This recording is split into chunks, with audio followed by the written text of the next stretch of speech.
Shaking there, fellas. Been a long ass weekend. Easter weekend, of course. Which is, I guess that's why Nick, I guess, that's what he took the weekend off for. Was Easter. I was just watching the Young Turks a few minutes ago, or like 30 minutes ago. And Shank was interviewing, I don't know where the guy lived, but I would guess it was probably LA. It was somewhere in the Southwest.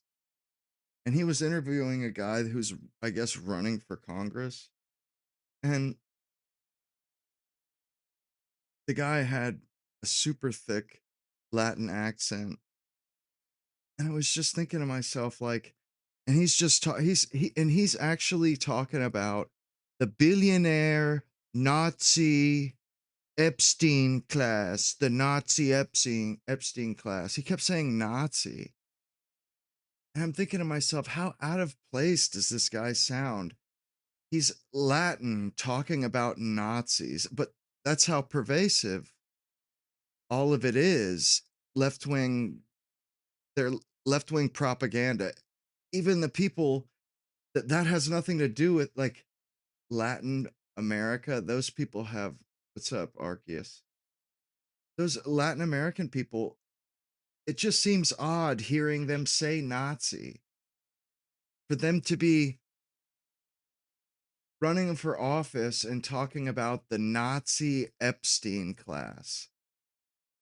And first of all, it kind of, the first level it bothered me on was that, oh, look, here's another foreigner who barely speaks English who's trying to rule over us. And I almost feel like America, like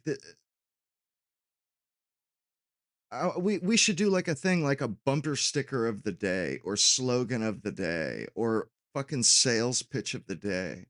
Because from seeing that guy, the feeling I got was America, where you can come rule over these white folks. America, the place where even the lowest of the low can come rule over our population of white people. You can come spit on the white people, basically. And like, what the fuck, man? And that's how it feels. And like, I should make that a part of the channel, like fucking slogan of the day. America, where even you can rule over Europeans.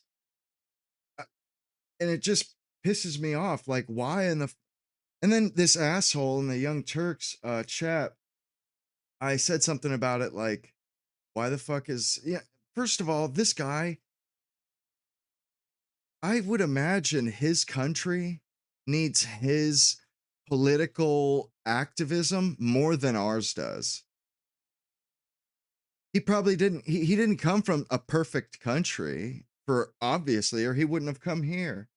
But why are we getting these people that are foreign, but they're super politically active? They're active. Maybe the guy was from Chicago, but politically active. It's like, well, couldn't you have done this where you're from? Like, don't you want to fix your own country up?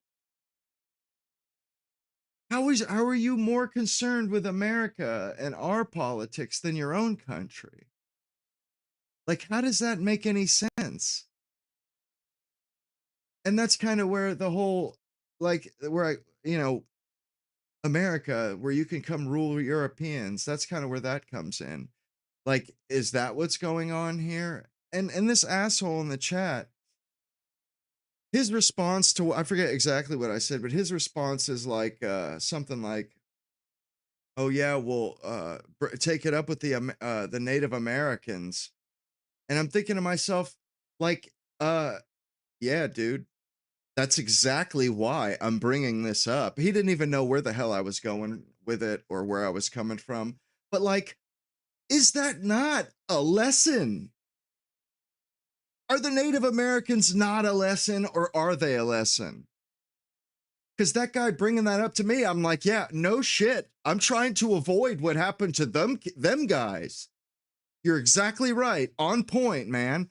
And like, what else is he selling besides that? You, you say take it up with the Native Americans? Yeah, they no longer are here because they let people come over into their shit willy-nilly pretty much. And it seems to me that's exactly what's happening now. And it's almost like it was meant to be that that guy commented on that and said that, because it would never would have occurred to me. But I was like, yes, that's exactly why I'm answering. That's exactly why I'm bitching and moaning about foreigners fucking ruling me. It doesn't matter where you're from, exactly. Oh, did you just get hit by the night bot? Let me fix that for you. And I was thinking, I was thinking about something like the comeback I was gonna have for him, and like I was gonna say, like, bro, that's what is like that's what's happened everywhere. But it's like the progressives, they want it to be doubly so here in our country. They want it to be doubly so. They want it so that people get displaced, or like as in one population displaces the other. And then there's like the overt displacing, where you come in and start ruling the old population and like oppressing them on their way out, pretty much.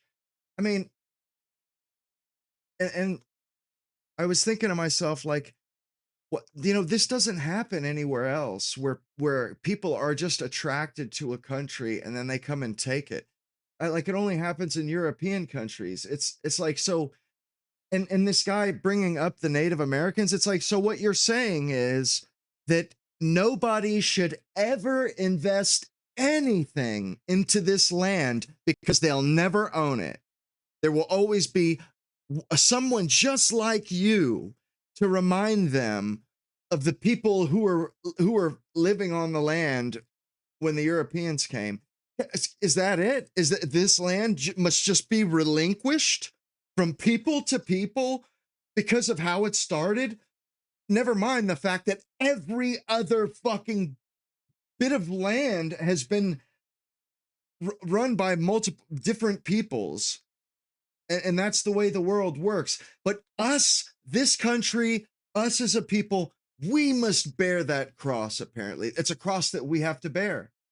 We just have to let people in, like, just come on in and accept it. They can do whatever they want, and we have to accept it because some Europeans showed, and I don't even know what are they trying to say? What, because one population displaced another?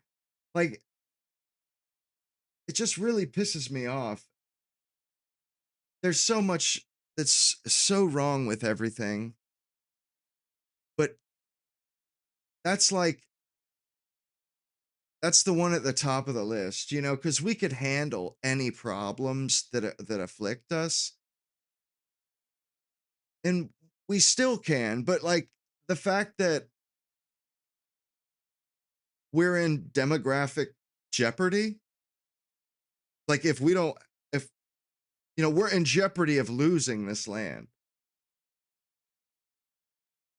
and like we don't have security. We can't like go to sleep at night knowing that, 10 generations from now, it's still going to be a white country. No, no. I mean, economic problems, like the Great Depression. Yeah, they got through that. And nobody had to worry about getting fucking replaced. You know, the, it's so tiresome. It's disheartening. It's disheartening.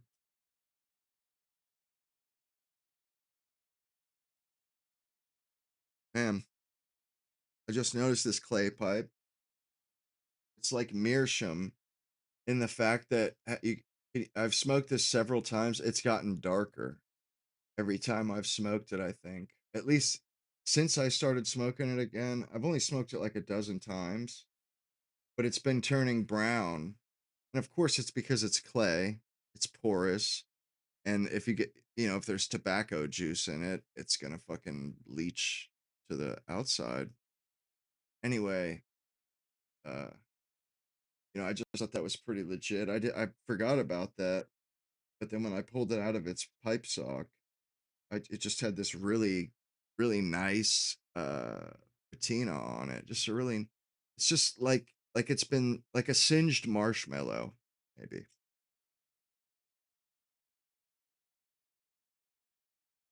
But like, are we doomed? Do we have to listen to these fucking pricks about Native Americans forever? Like, yo, they got displaced. They don't even exist anymore. Like at one point, I get it, when in the 70s there were still Native Americans around. Well, that's not the case anymore. They're not around. And if they are, and not only that, the ones that are around, they're on fucking reservations. They got their land and they don't have to worry about it getting snaked by the elites in their country. That's theirs. And they put casinos on it and make a shit ton of money. If anything, like it's how can these people use them as an example? It's like exactly. They got their own land. Is that what we have to advocate for?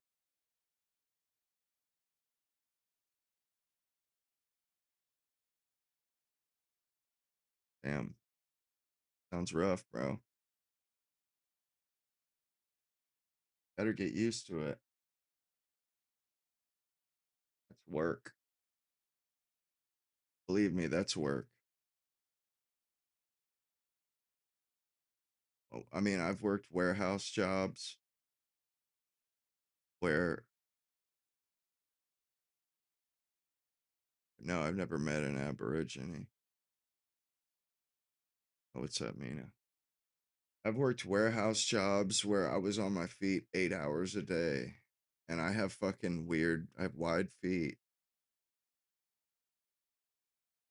So if I wore, unless I wore perfect, like the New Balances that were wide as fuck and like for waiters, man, my feet would be killing me halfway through the day to the point where I'd be standing on one or the other, like never on both.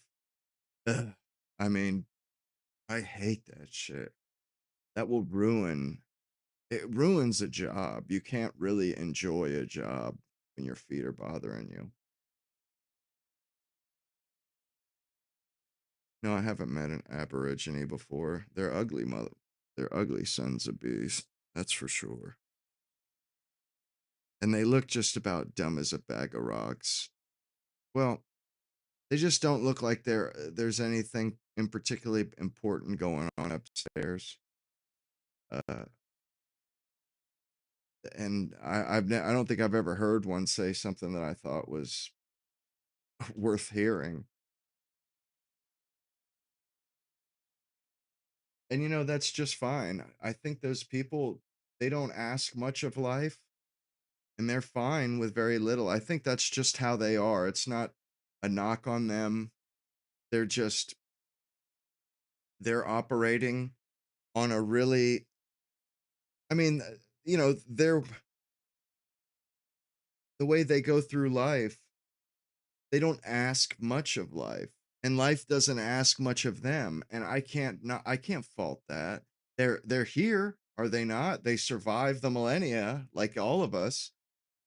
They survived on their own, just like Europeans did.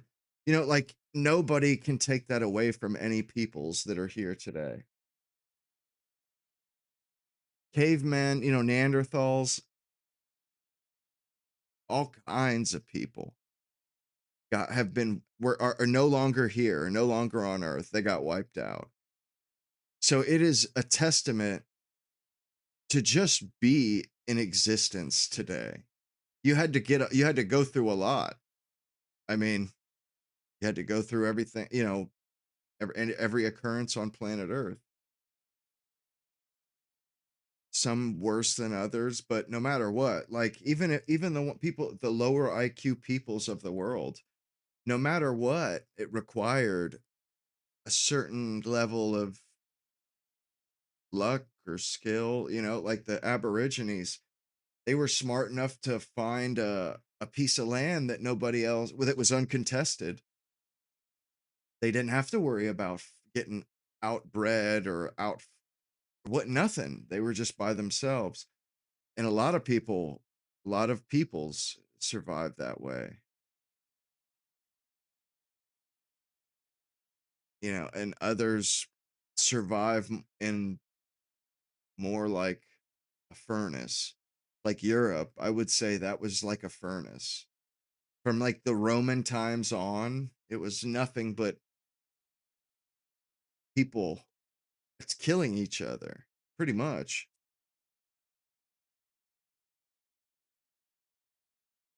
Same thing all around the Middle East or the Mediterranean.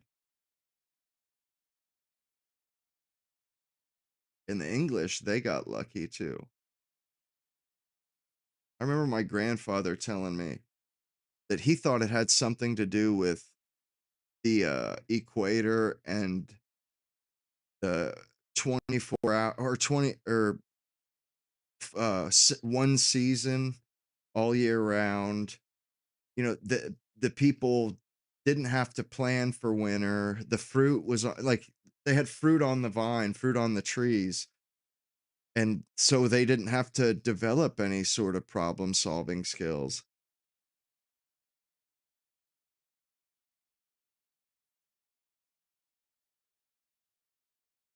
And that I would say that that holds it's a pretty reasonable way to look at the world. Like Hawaiians, they're not stupid, but they're not especially intelligent, no more than any other Pacific. And the Mayans supposedly were really good at astrology, but it's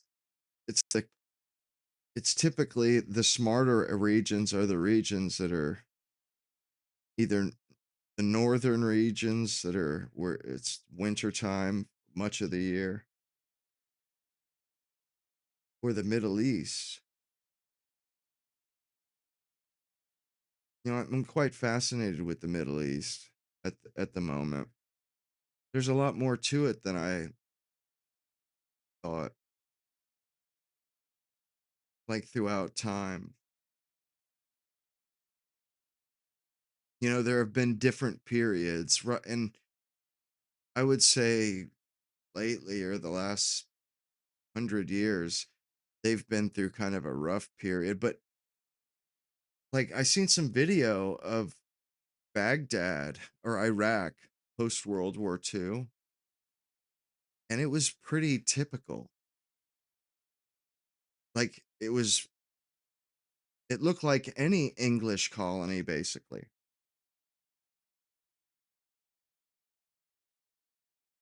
They had policemen out directing traffic.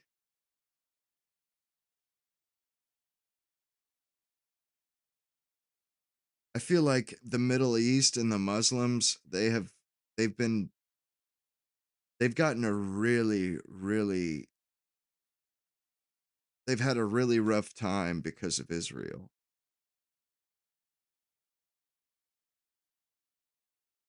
I mean, it seems like the whole 20th century, it was nothing but war for them. Either European wars, World War One, World War Two, or them duking it out with Israel. And also for the 19th century, it was a big time war zone. Britain was had through conquest, it had ruled the Sudan and Egypt,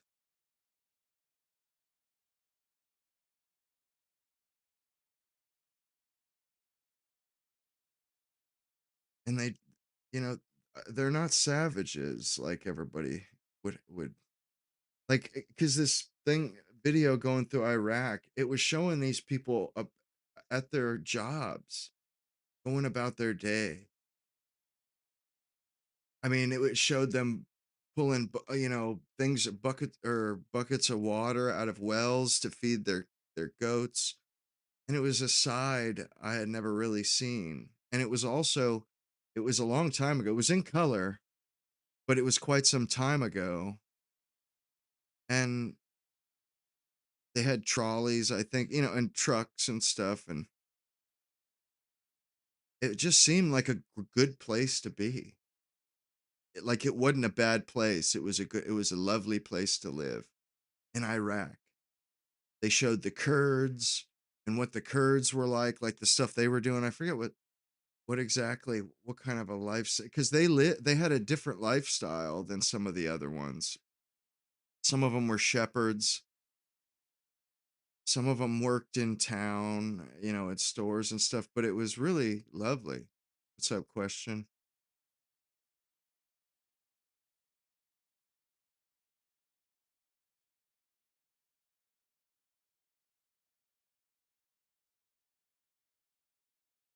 I think it's a damn shame what happened to the Middle East. It was a curse, I would say, that they had so much oil. They would probably even say it's been more of a curse because they don't even use all that much oil. It's everybody else around the world. And yeah, there's been a lot of money from it, but it's not money that they get to. I mean, some of them get a dividend, but it just looked like a really lovely place in that video. I mean, I'm not even I would say wait a second. Okay, I thought one of my mics was muted, not the other one. Not the one that counts. But it was surprising. It looked very lovely. It looked like a small town growing up, and it was much greener than I realized in Iraq. And it reminded me of Mexico. If you've ever seen any, because a lot of people think Mexico's burn over desert too, but it ain't. It's a lot of big fields, like that short grass, big fields. Uh, it's it's beautiful, but it's there's not a shit ton of foliage, but there's grass. It's not like Florida, not nearly that much. Yeah, in some of the Middle East countries they do. Libya they used to. Same thing with Saudi Arabia. They put people through.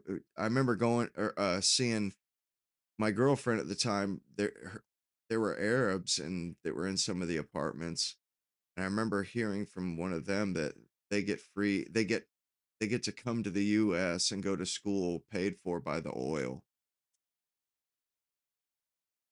which that's not half bad. That's a good deal. Good for. I mean, I think he was Arab too, Saudi Arabia.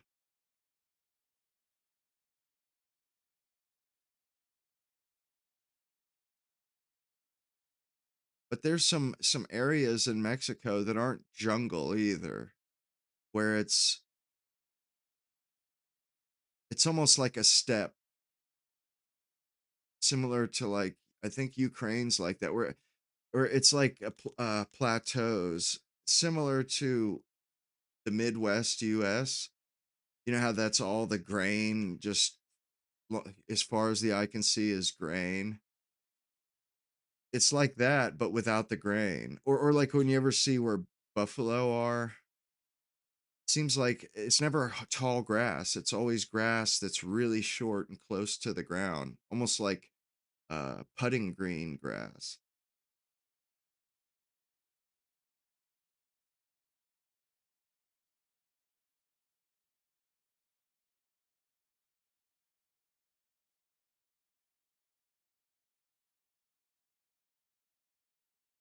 Yeah, it made me feel doubly worse or bad about what's going on over there. Like it used to be a really great land, really great place to be, and it's not anymore.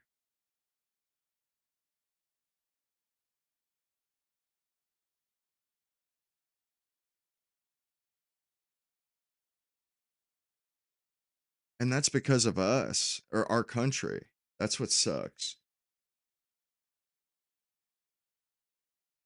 Not all of it, and it's not all our fault, but it's because of gas. It's, because it's such a commodity.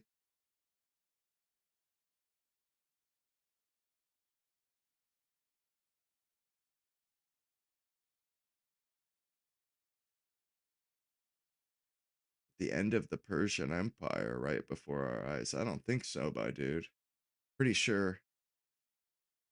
Yeah, just northern Mexico has some scrub. It's not all desert. Just like I don't think, or there is the Southwest is pretty much desert. But Mexico isn't nearly it's not even close to that all. It's like a small portion of it is desert, I think. There's a lot of it that's jungle, the southern Mexico, but then there's a lot that's like just nice land. That's how Iraq was. Mm. And it showed them growing like it showed them climbing the palm trees to get them ready for date harvest. And the way they were climbing it is almost exactly as I climbed them, you know, almost exactly. They had a just a ready-made saddle basically. It was just a loop with a uh uh it was basically a loop. The backside of it was like a wide belt, and then the front was just rope. But they lifted that as they climbed. It was dope. I thought, wow, of course, but and it makes perfect sense. The way people climb trees, there's really we do it the same way that people do it in Tahiti. Except they do it with no gear. They just climb it.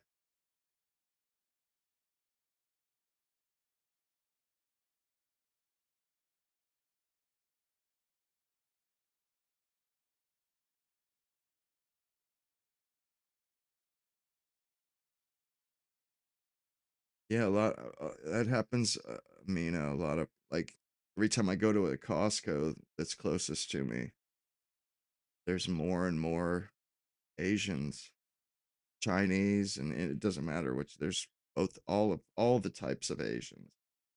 Every time I go, there's and it's getting to the point where you can't find a parking space for 10-15 minutes. Like I don't know why they won't just build another one, and and because it's obvious the city's obviously grown.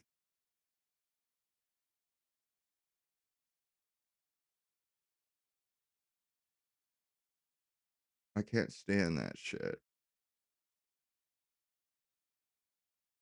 I mean, I remember when they built the motherfucker.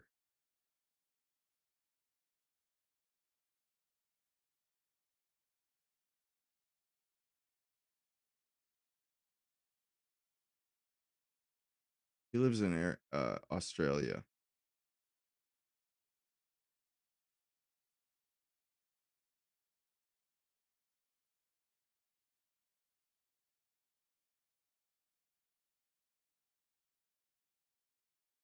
I found the damned found the it's a British Path uh video, and it's sick. Yeah, Baghdad and Iraq was just it was a beautiful place to be. Calm, peaceful. It wasn't all hustle and bustle.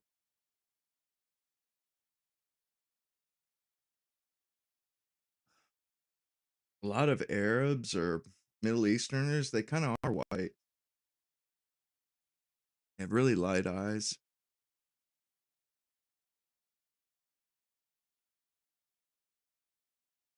I think some of them they just spend a lot of time outside. I mean, obviously some of them have dark hair. Hmm. It showed them like uh starting a new police force, and they're dressed in like a European police uniform. If you want to look it up, it's 1950s Baghdad. or Ageless Iraq. Ageless Iraq is 20 minutes. And it's just like, man, it's not that way anymore, man. It's fucked up. And the fact that it, like, they showed in the schools teaching the kids how to read, and parents and stuff were in there too learning how to read. But they were teaching Arab. They had like, they had horse racing, like, in bet on it with jockeys. What's crazy, I didn't know this, that all of the thoroughbred horses that are raced in America and in England come from 3 Arabian horses. From 3 were sired from just 3 horses, all of them. Just so you guys know, that up in the thing that says "How's your day?" That that's actually it picks up on questions.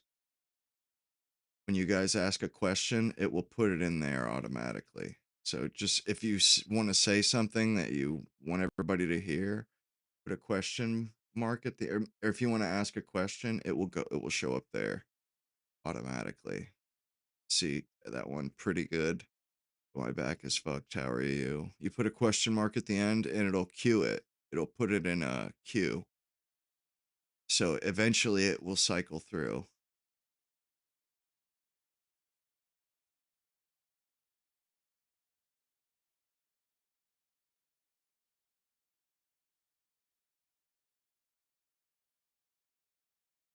No, I don't think I've ever talked about shisha pipes. I don't. You're talking about hookahs.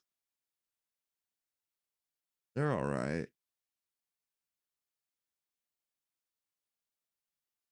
They're really bad for you though. I think they have 40 times the tar in them. Like, really bad for you.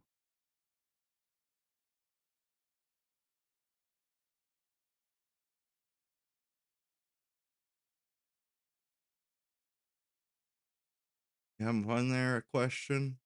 Looks like it.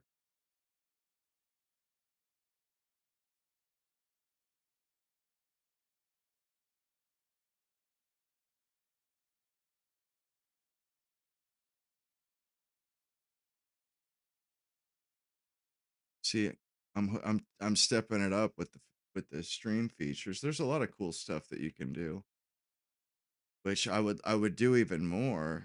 I mean, you guys should. It would be nice if you guys would hook a brother up with a donation here and there, contribution, maybe become members.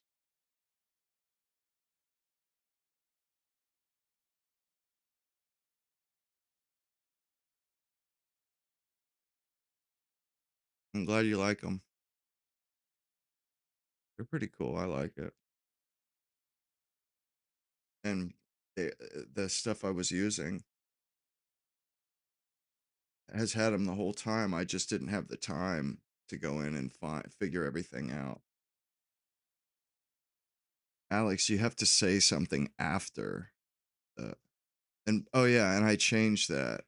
If you want to, if you want to do TTS, you gotta TTS first. Exclamation TTS.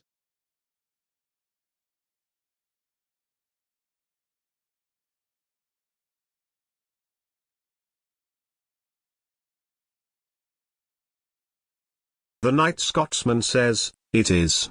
TTS. The Night Scotsman says, it is. TTS.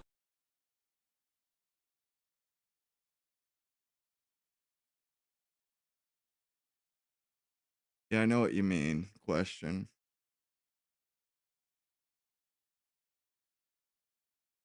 Right. Well, I mean, I feel like those people probably deserve it too, but only if you like start watching when they're new or when they're starting out. You know what I'm saying?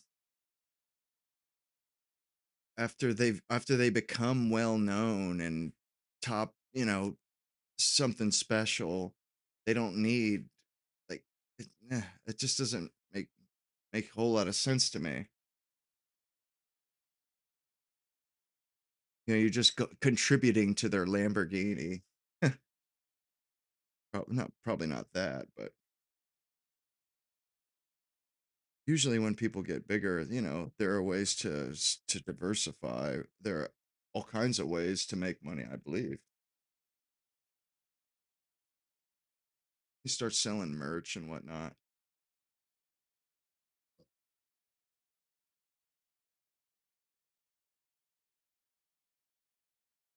Man, that stuff with with Trump cussing, man, they need a 25th Amendment. That guy, like the 25th Amendment. I'm not even joking. Like that would be.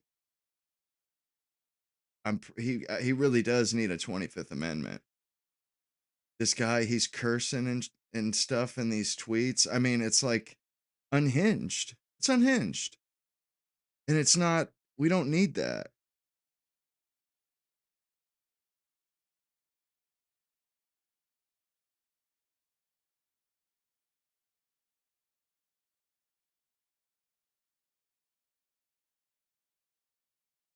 Hmm, okay.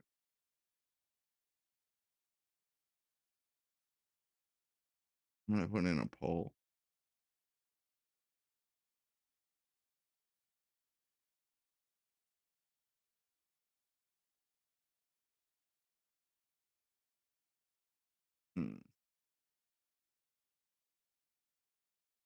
Hmm, that's cool.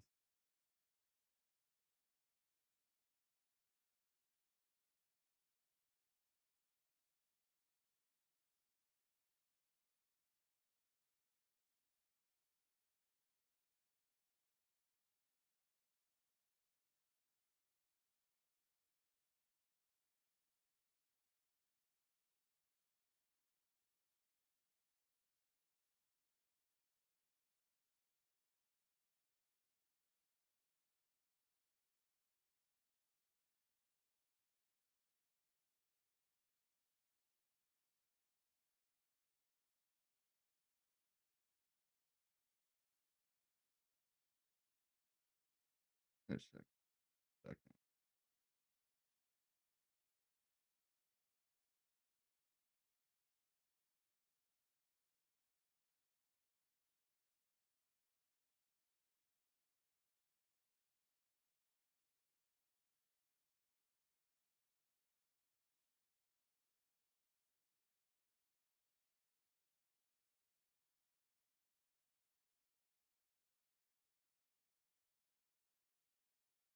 Hmm. Oh, okay. Oh, I see how it works. For a hashtag word to chat to vote for it. Huh. Enter hashtag word. Fuck. Make any sense to me, really.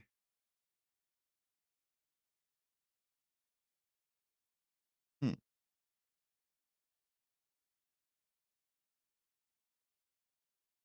Hmm. Well, anyway, he's starting to turn. He seems like Biden, actually. Not gonna lie, definitely getting Biden vibes. What do you guys think? I mean,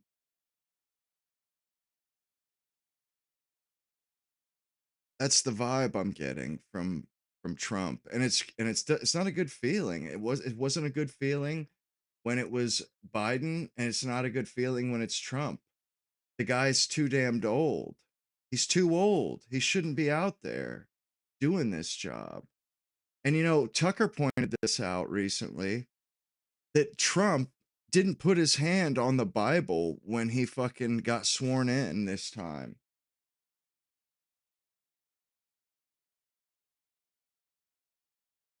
That's scary.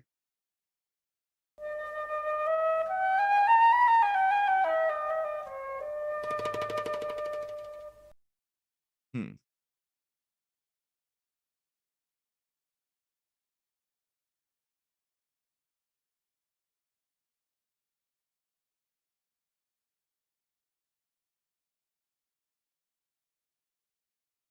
These fucking jerk offs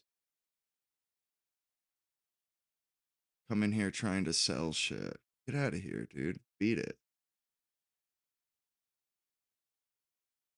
Yeah, I mean, I kind of like the features myself too. Like, they are cool. Oh, I see. There's yes and no. That makes sense. Got it. And I never used it before. I kind of hate to do it midstream like this, you know,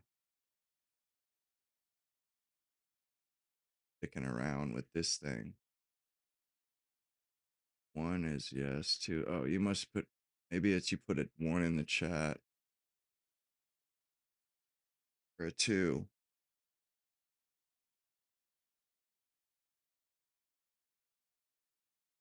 Oh, that's sick. They actually have, and you can, you can add styles and shit to it. It's pretty neat. That's vintage. Oh, hell yeah. That's neat. Retro gaming. That's pretty dope. Yeah, put vote you guys. I guess maybe put a 1 in the chat. I don't know. See if you can get it to read your vote.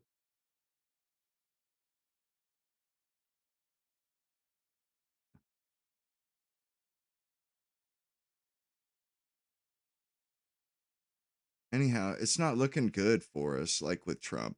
I swear, it's like he's dragging us down like a sinking ship, just taking us all down with him.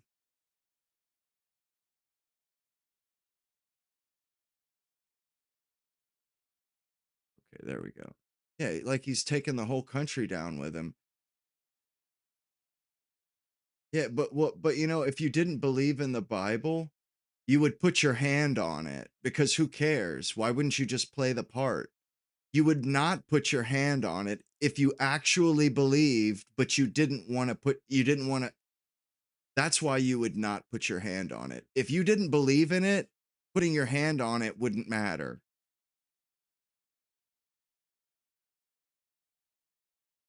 You get what I'm saying?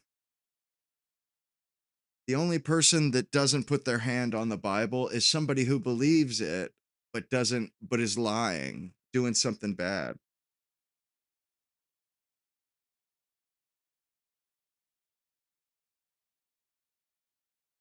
And it's turned out, and like I agree with Tucker, the Maduro stuff never really sat well with me either. Like taking the oil, uh, we don't do that. That's not how capitalism works. Yeah, you see what I mean, Krieger? It would not matter if he didn't believe in the Bible, he would have put his hand on it. He would have played the part because it doesn't matter, right? You withhold putting your hand there because you know or you think it matters and you know that you're lying.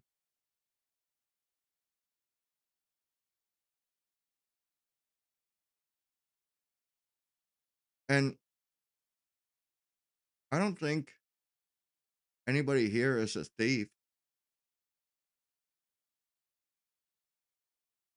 No, his wife held the Bible. He didn't forget. That's bullshit. That's a part of being sworn in.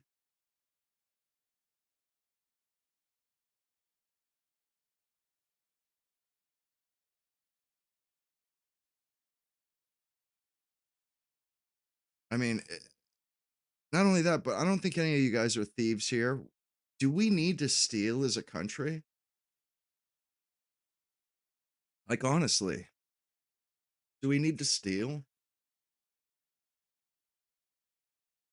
Exactly. It's like making a promise and crossing your finger behind your back. It's exactly what it's like.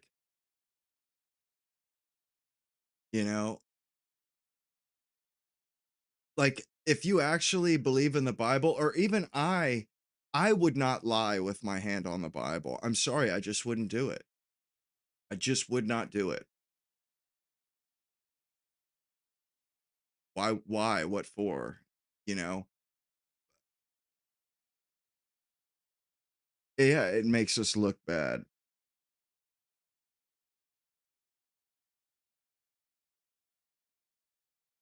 He who that lives by the sword dies by the sword. And that's what Trump did. He damned us to hell, basically. We've never been a stealing country. Our elites were never thieves. They didn't go steal things or outright steal things like that, just naked. Yeah, we want the oil. You know, we used to be above that. We could earn a living. We didn't have to steal from other people. And we have so much resources on our continent. We have no business stealing from anyone else.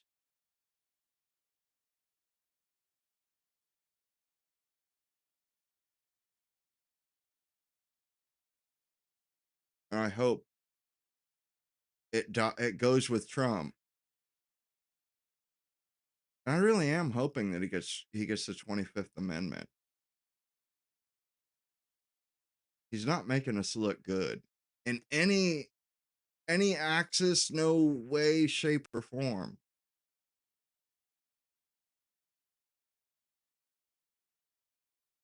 He's making us look like we're in decline.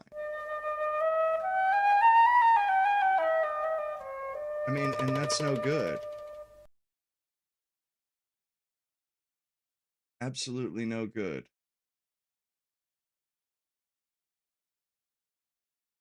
You know, taking oil from Venezuela, trying to steal Iran's oil, like, dude, what are you doing? I'm sure they would give us a decent price. Why can't we just do that?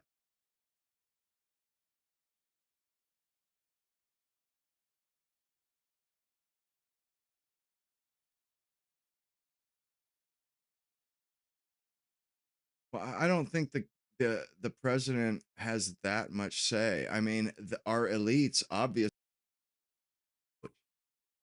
whoops, our elites obviously went along with it.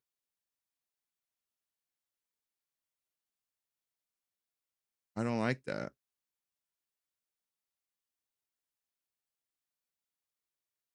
And we've taken over countries or taken over like Puerto Rico, annexed places,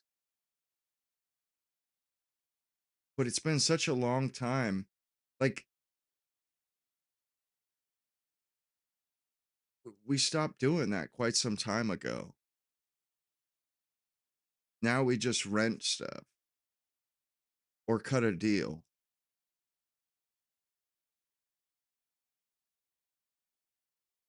And Trump is like practically running Europe off, and that's our empire. That's what's crazy. You know, we have a sphere of influence. The Russians and the Chinese have a sphere of influence. And Trump is like telling our sphere of influence, the countries in our sphere of influence to get lost. It makes no fucking sense at all.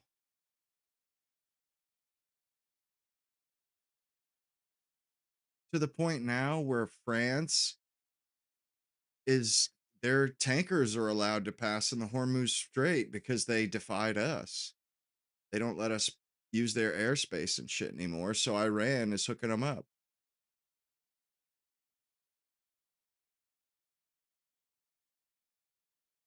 Like we don't get to play the asshole anymore. We don't got it like that. No, we need to use sugar, not vinegar. And for a long time, that's all we ever did use for them publicly forward facing. It was sugar. And then Trump fucks it up and then throws us into a position where, like, before we didn't have to lead with kindness, and we did. And then Trump leads with assholeness s- bad just leads in a bad way, and now we have to deal with the rest of the world in kindness because he's I mean countries are taking special measures for all this oil, the stopping of all the oil flowing.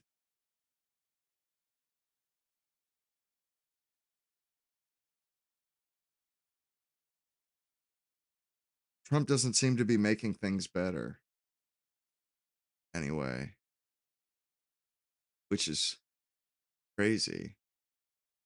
That's why I say he should get the 25th Amendment. Maybe Vance would be better.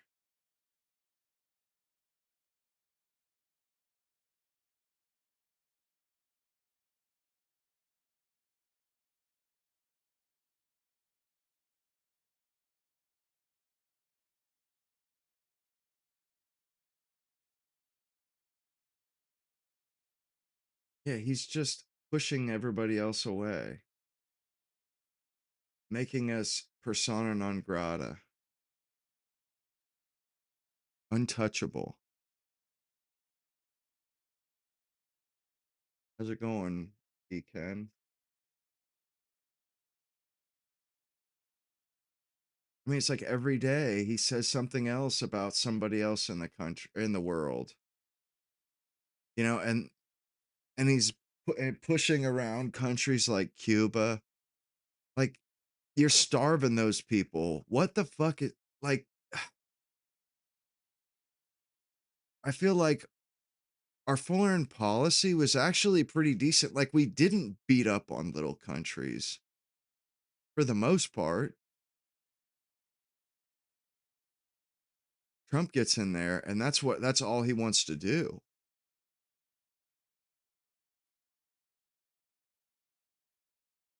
He just made Iran a world power. Like, he strengthened our enemies.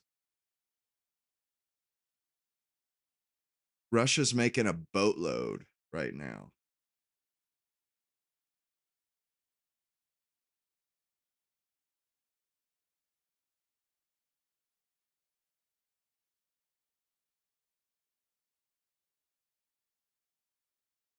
I mean, Obama was reasonable.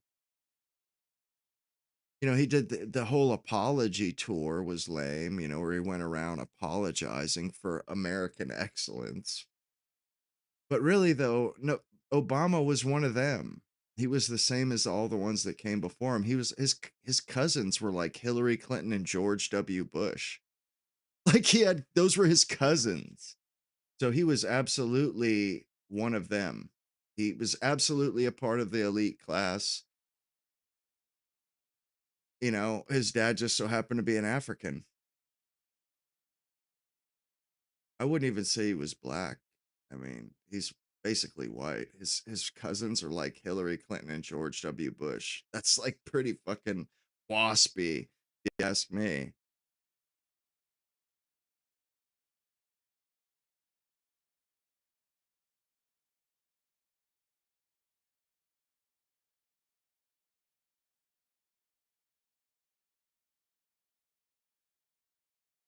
I'm so sick of how everything is exaggerated so that they can make close ties seem like distant relatives. Oh, make somebody seem like they're an outsider, like Barack Obama. They sold him as an outsider. His cousins were like was like the first lady and the president prior, but he was an outsider. You see, but they exaggerate everything in the so that they seem far away.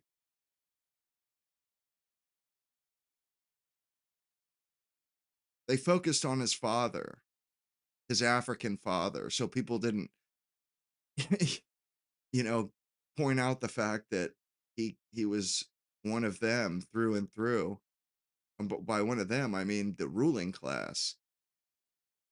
You know, he didn't get there because of anything but his family, because of where he came from.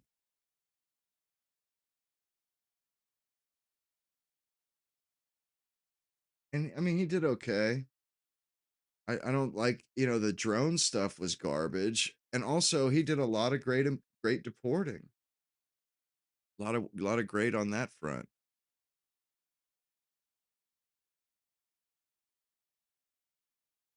And I don't know why that was, but they it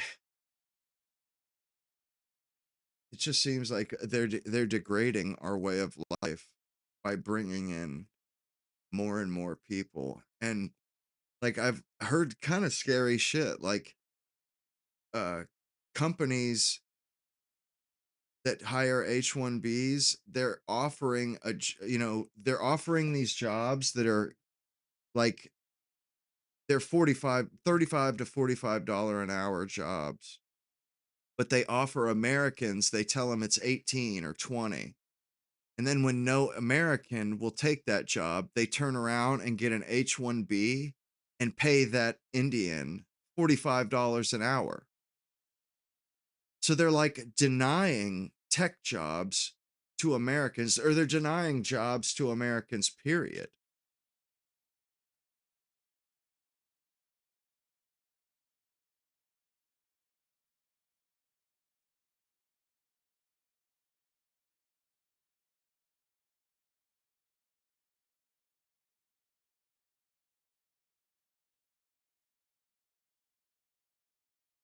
Was he a better president than Trump? Certainly. Certainly he was.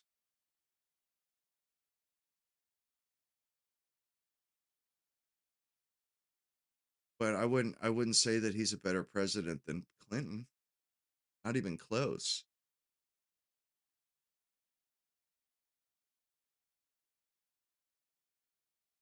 Clinton or George Sr.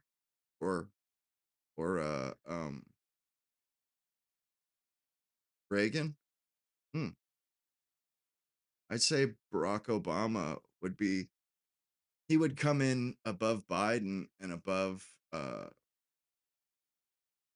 Trump, but I don't even think he would necessarily come in above George W.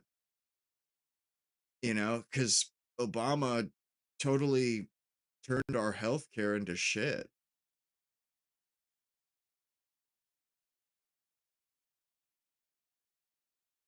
Like he did not do us any favors with healthcare. But I mean, like I said, he was better than Biden. He's better than Trump, but I mean, those are low bars, man. They'll go down in the bottom 5 for sure. Jimmy Carter, Gerald Ford, Donald Trump, Joe Biden. Those guys will be.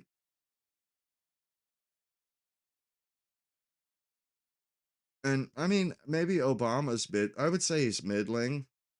There was some stuff he did that was good.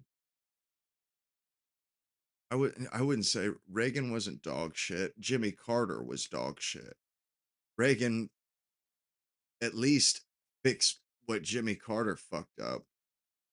I mean, the situation that Reagan inherited, he fixed that. I mean, or maybe he just presided over a situation that fixed it. Either way, he didn't fuck that up. It got fixed under his administration. What was broken in the 60s and 70s by Nixon or Carter or Ford was fixed by Reagan. And there's an argument to be made that Bill Clinton that George Sr. and Bill Clinton, they had such excellent uh terms because Reagan had laid a nice groundwork, laid some good foundation, which I think, that's a perfectly reasonable argument to be made. He did come before them, and it ended up in a long line. Think about it. Reagan enters office in what, 80 or 82? No, 80. Yeah. Yeah, it was an 80 because 92 senior got voted out. But you know, from 80 to 2000 was a boom period, big time, a boom period in America. You had the yuppie thing in the 80s, young what I forget what yuppie stands for, but urban achievers, young urban something something. And then you had the 90s with the dot-com bubble, the internet. I mean, those 20 years, that was a pretty impressive 20 years of growth.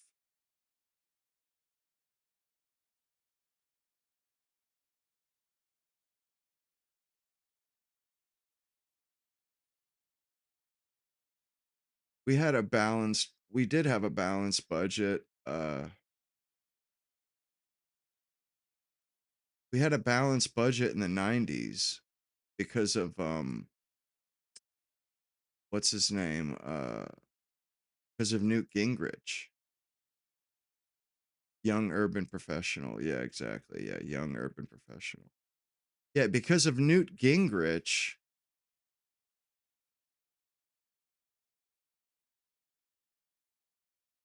we had a balanced budget in the 90s. We owed no money in the 90s, late 90s. They did the contract with America, where they basically wrote down the promises that they intended to keep.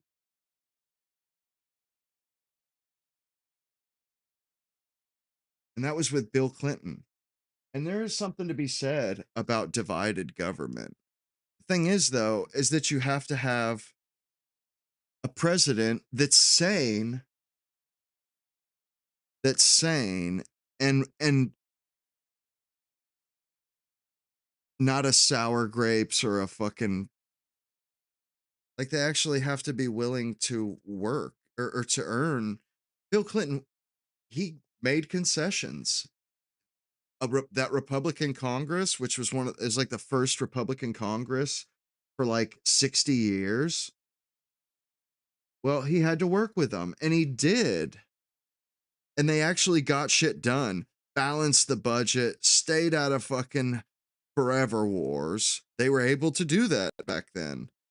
I mean, and Nancy Pelosi and Chuck Schumer were just, they actually gave a shit about blue collar workers. They actually cared about sending jobs overseas. Now, I guess there's just so much money has gotten into politics since then. It's not, it's almost like it doesn't even resemble.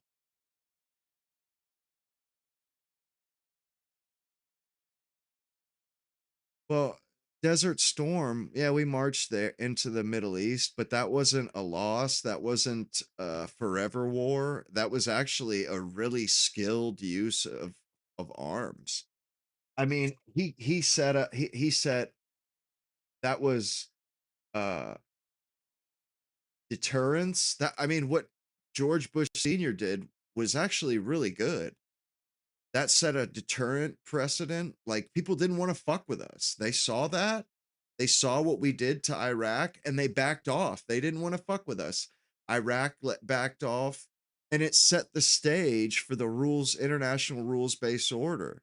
People, they didn't step out of line after that. And I can't, yeah, Desert Storm, it was a use of military force, but it was also a use of force against an invasion from Saddam Hussein into Kuwait. And Kuwait is one of the Gulf states. We owe them their security. We cut a deal with them where, hey, you know, you give us good prices on oil and pour, and invest in our economy, invest in the dollar, and we will make sure that you prosper, you're well, you amass a fortune, and that nobody knocks you off your throne. Well, when Saddam invades, we really that's kind of our shit. That was a part of our empire, the Middle East. That was a big part of our empire. We couldn't just let that happen. And think of this. We let Iran and Iraq fought for like a whole decade over there, and we didn't get involved like at all. They fought for like the whole decade of like the 80s they fought. We didn't get involved. The only time we got involved was when it was with Kuwait. And like I said, we had a special deal worked out with the Gulf states. So it was almost like a NATO type treaty where we would look out for them. But it's like the Bush Jr. is where they're out there like ghost hunting, looking for, creating inventing problems, inventing ghosts to go fight.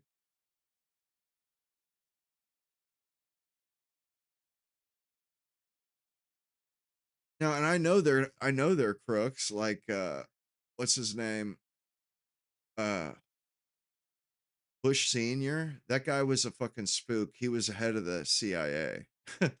He was this total scumbag and a total life lifelong politician. That's what he did for a living. I mean, he did fight in the war, though. Yeah, you got to give him that. But there's no reason to glaze him. No, I agree, and I don't ever like I don't look up to these people. They're pretty much all scumbags to a man, and they're all there for for crooked reasons. It seems like is there even a way to stop them? It's definitely changed though. It's changed since the 90s. The 90s shit actually used to get done. And what's crazy is left and right wasn't that far apart. They used to have debates all the time on PBS debates. I remember when Ariana Huffington was a conservative, which is crazy. She runs the Huffington Post. That was a conservative outlet when it was first opened. So is the Drudge Report. Both of them hard conservative. But something happens, it became fashionable to be on the left.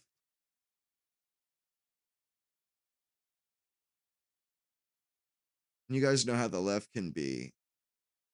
They ostracize people. And that was the thing is everybody was it they siloed themselves in Hollywood and all of the upper echelons so that it wasn't acceptable to be a conservative, really.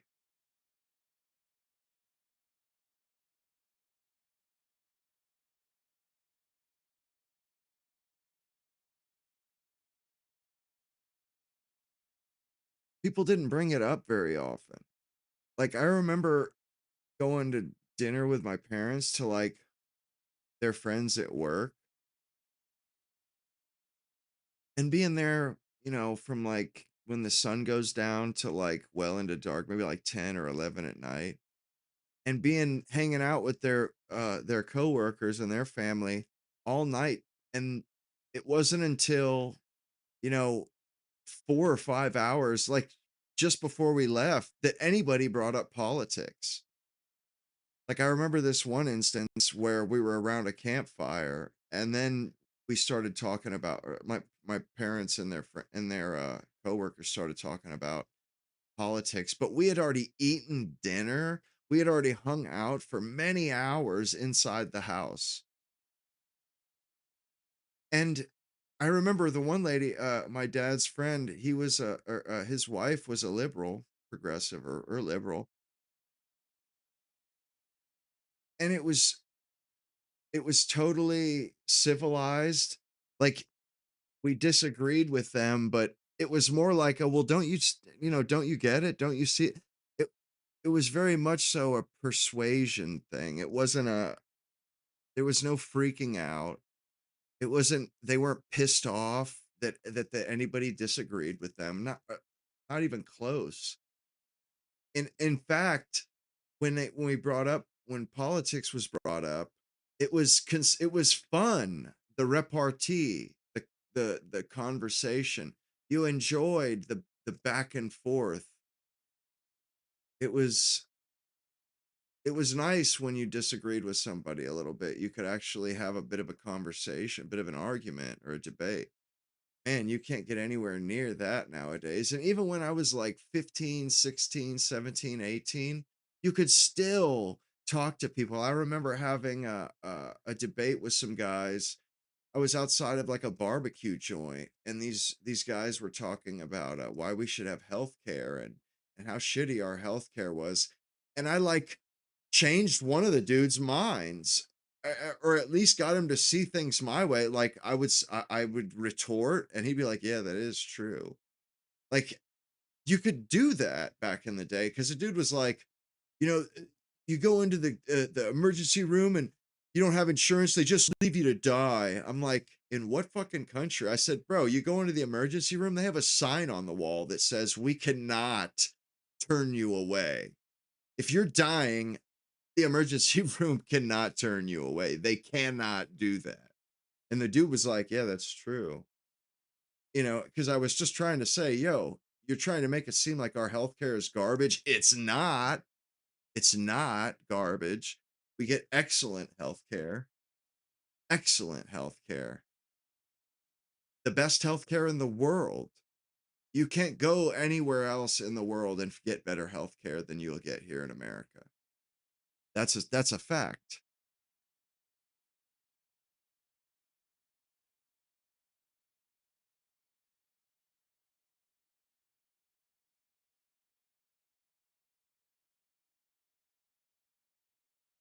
Well, there's a certain amount of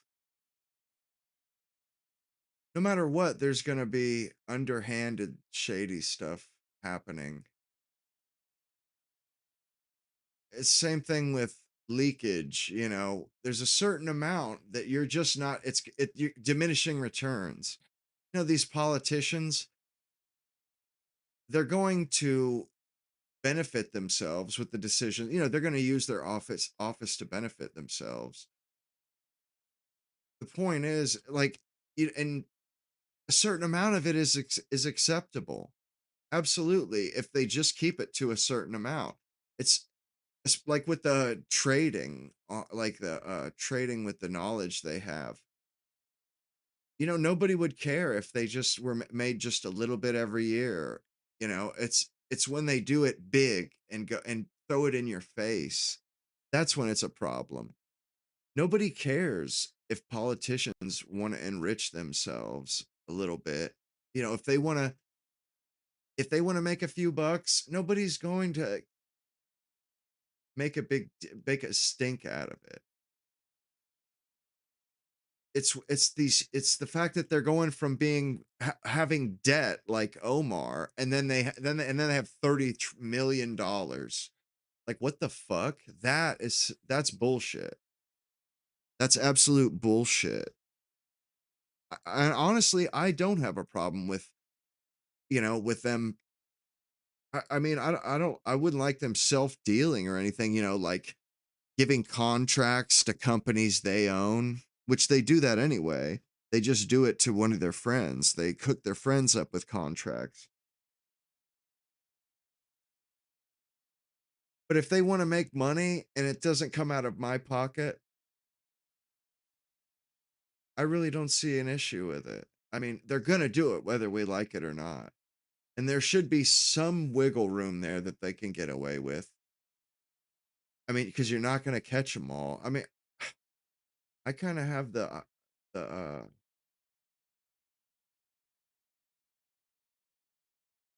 remember in this a movie by Frank Capra called The Lost Horizon,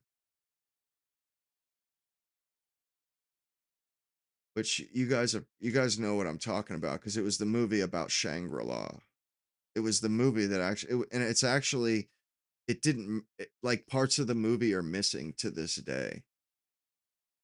There's like two 45-second chunks of that movie that don't exist. You just hear the sound, and they put in stills to take up the or to, you know, portray what happened.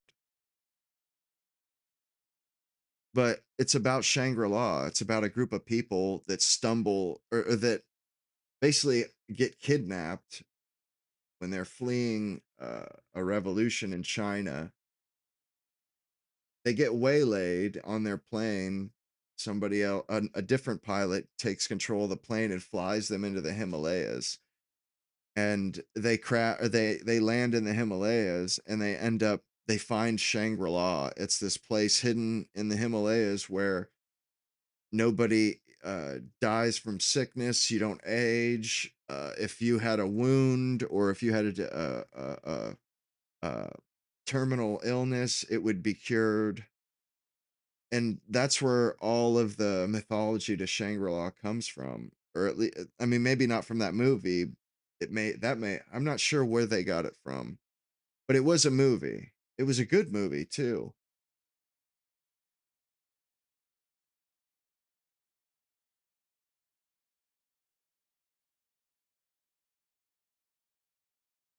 Hang on.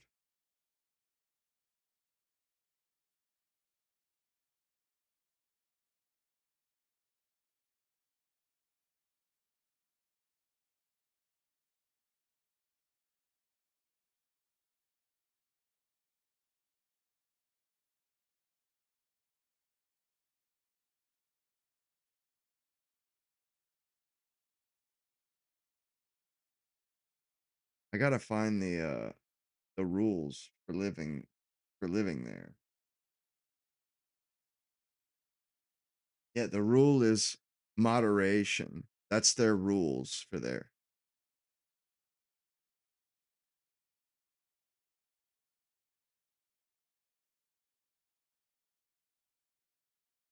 I gotta. It just gives a small little summary. I actually want to read what he says. It's quite profound.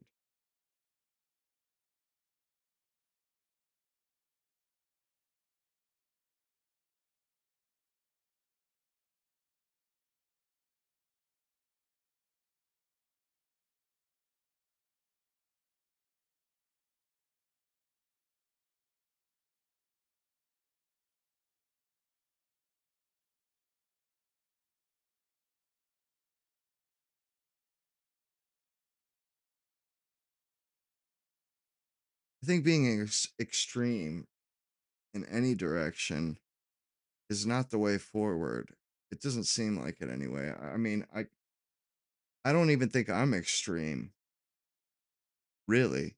I'm not a hardliner. I think it's if I could put it into a very few words, dear sir, I should say that our prevalent belief is in moderation. We inculcate the virtue of avoiding excesses of all kinds, even including, if you will pardon the paradox, excess of virtue itself. We rule with moderate strictness, and in return, we are satisfied with moderate obedience. And I think I can claim that our people are moderately sober, moderately chaste, and somewhat more than moderately happy. How does that sound? Reasonable, right? Sounds reasonable. And I think it is reasonable.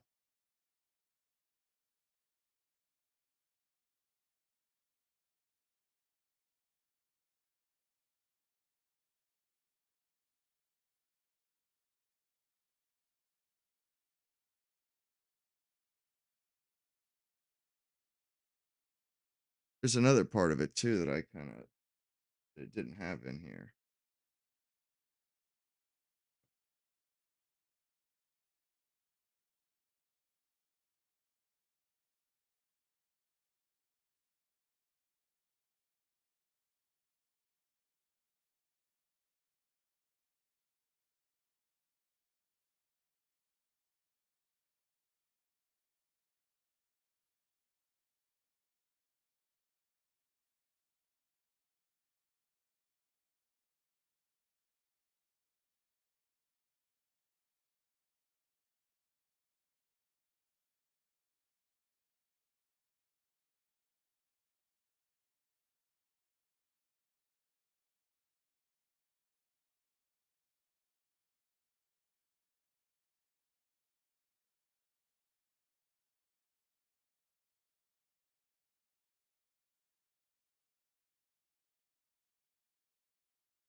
Yeah, the culture of excess.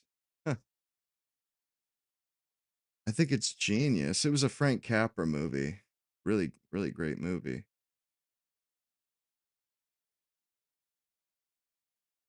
Is passion of the opposite of wisdom? Is passion the opposite of wisdom? Is an excess of moderation possible? Does a good man owe the world his service? These questions haunt the pages of James Hilton's Lost Horizon, like the restless specters of lost travelers. Yeah, this, I guess it was a book, and it's about like a high llama and stuff.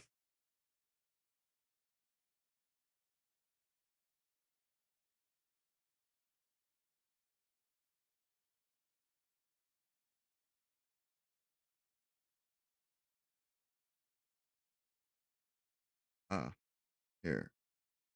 And the one dude, he says, wait a second, you have no disputes over women? Chang says, only very rarely. You see, it would not be considered good manners to take a woman that another man wanted.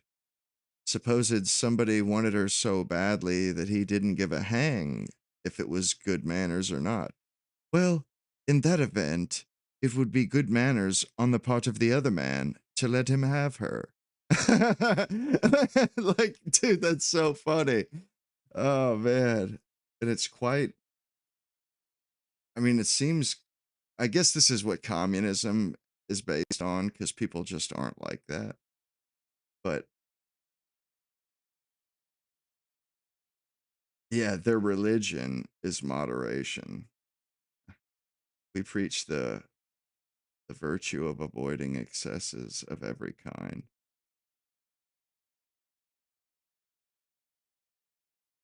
We find in the valley that it makes for better happiness among the natives. We rule with moderate strictness, and in return we are satisfied with moderate obedience. As a result, our people are moderately honest, moderately chaste, and somewhat more than moderately happy. How about law and order? You have no soldiers or police? Oh, good heavens, no. Well, how do you deal with incorrigibles, criminals? Why, we have no crime here. What makes a criminal? Black, usually. Avariciousness, envy, the desire to possess something owned by another. There can be no crime where there is a sufficiency of all things.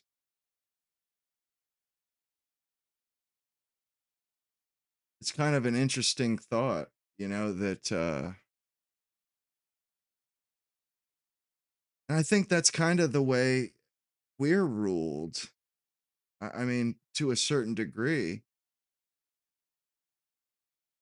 And I don't think we can expect much more out of our politicians. You get a moderate obedience, although you would expect them to be the most lawful, but that's just not the case. It just isn't. We know it's not. There's nothing we can do about that. And certainly there are some things we could do with that would help, like term limits, shit like that. But maybe, maybe that stuff will come. All we can do is hope, right?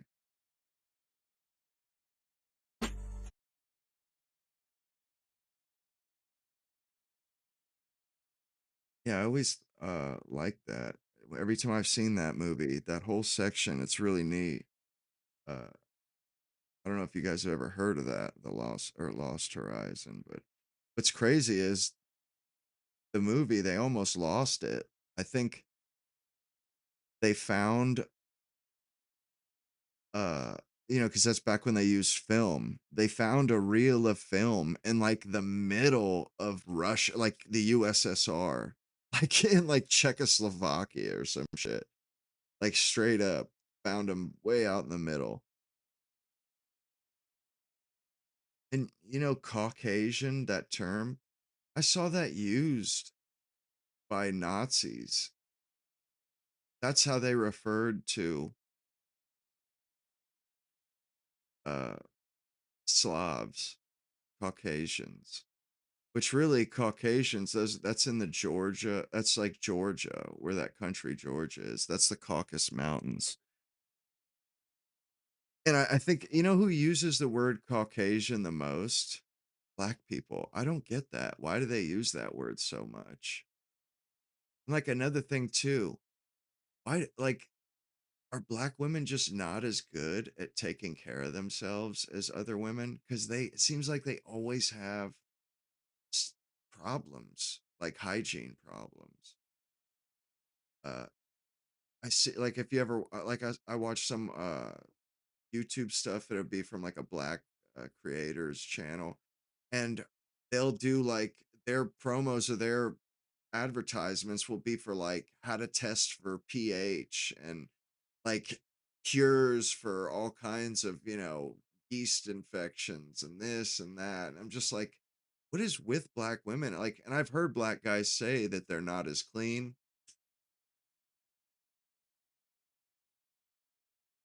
and I totally believe it. But why the difference? They have access to all the same stuff other women do.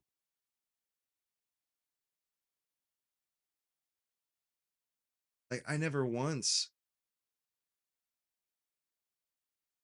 uh, dealt with a woman that had any issues with that. It just kind of blows my mind. Like, how how are some women that terrible at it where they actually have to like they have to get special serums and special medications and shit.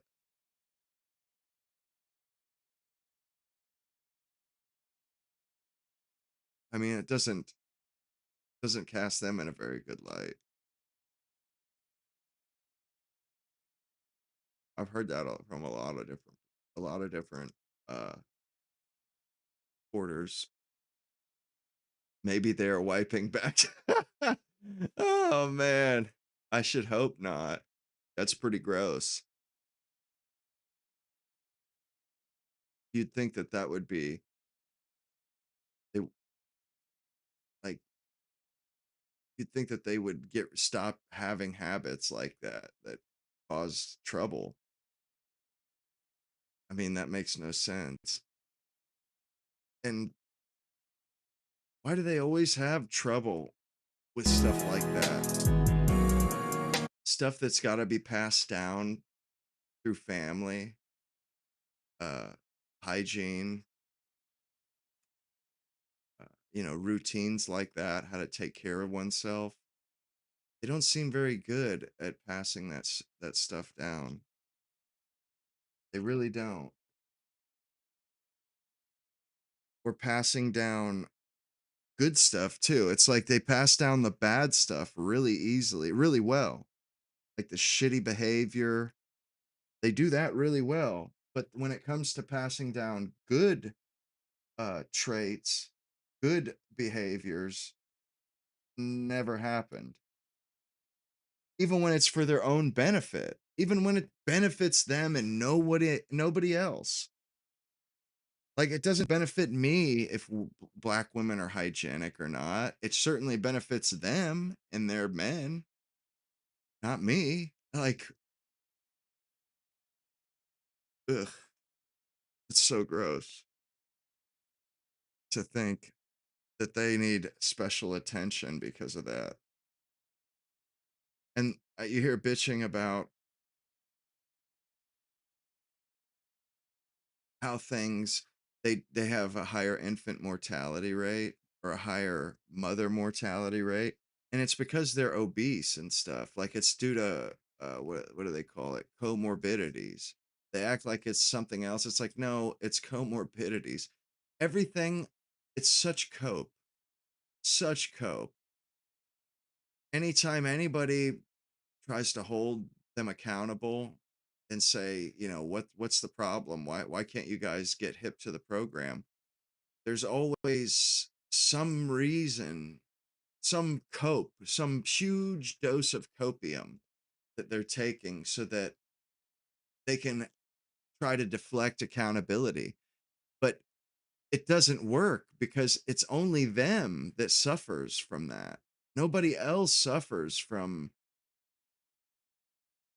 what they do, like their poverty, indefinite poverty. They're the only ones that suffer from that.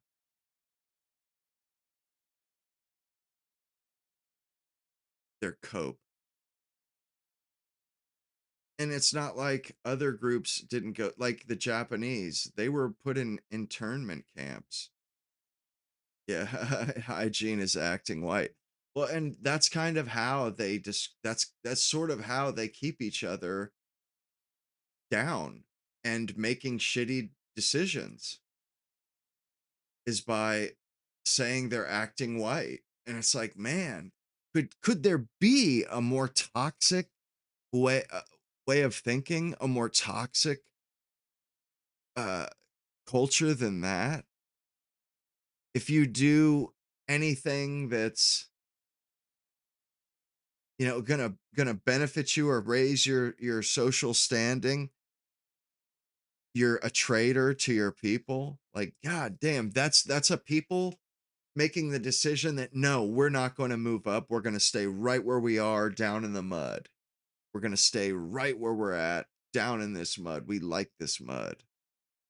Like, fuck, man, I'll never fucking understand it. I'll never understand it. Fucking black people. It blows my mind, truly.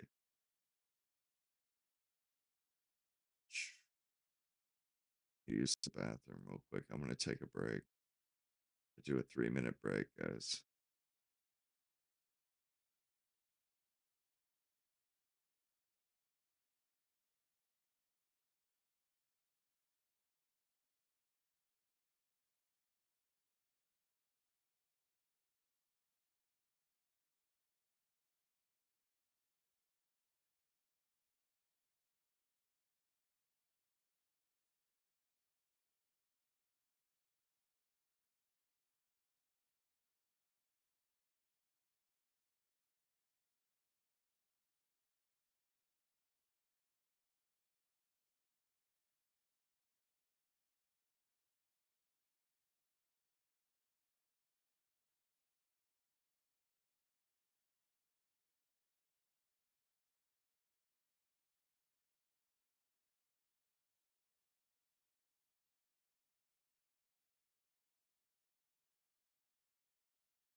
Oh shit.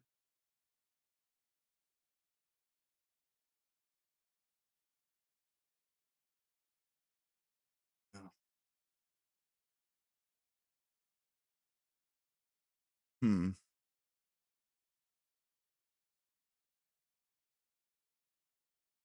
Shit. I believe Nick sent out his lie or his he sent out his message. 10:50. Okay, yeah. That was within the last few minutes. I've got it live too. I mean, I'm looking at it anyway. 1 second. Get that fixed up.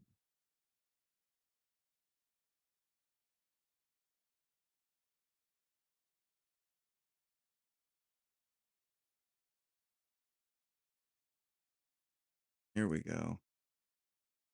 Oh, I thought it was fixing to start. Never mind.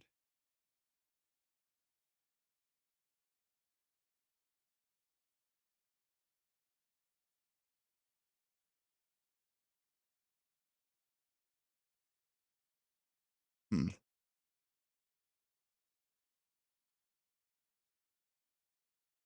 Any minute now. Hmm.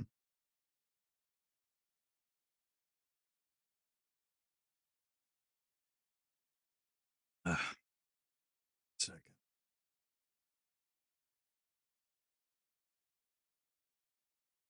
Yeah, he took Friday off because it was Good Friday.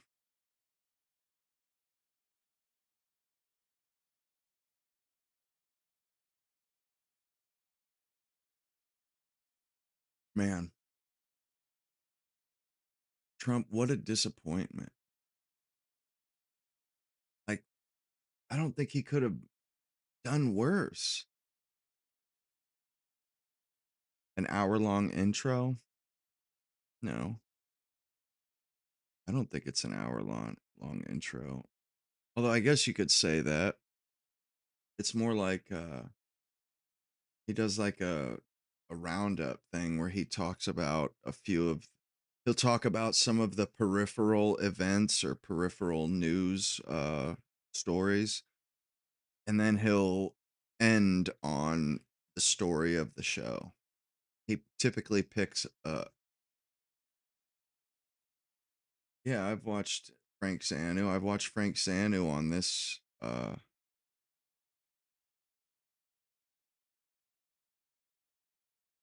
yeah, I've watched almost all of Frank Zanu's shows actually. I've watched them on here too. I used to stream them quite often. But yeah, I've been subscribed to him for probably 6 months at least. And all his first ones were the best. Those were so good. I mean, he always brings the hammer. Like that Haitian woman that he talked to, she just didn't know what. And they end the show by them asking him all kinds of questions because every time they talk, they sound stupid. And every time he talks, or every time he speaks up, it's to put them in their place. Like, no, you're wrong. He's a good critical thinker. He's a great critical thinker. Matter of fact, he shows up in my shorts a lot, actually. But I like that he's a critical thinker. And I'm not even sure how smart he is, like what his problem solving skills are, but I know this. He's excellent. He's an excellent critical thinker. Excellent. The guy thinks of things, he looks at things in a very unique way. And you can tell he wants black people to move forward in America, and as do we all. There isn't I don't think there's a group in America that actually actively wants black people to stay where they're at, unless maybe the elite group, the elites. Those are the only everybody else, a rising tide lifts all boats. If they do good, we do good. Them, them ascending, committing less crime, achieving more, our life, our lives would get better. Our quality of life as Americans would get better. You know what I mean? Like there's so much to be gained amongst all Americans if blacks would do better. I mean, we would be, this would be a paradise, like Nick says. I think he's right. I think Nick's absolutely right with that. Okay, show's fixing to start.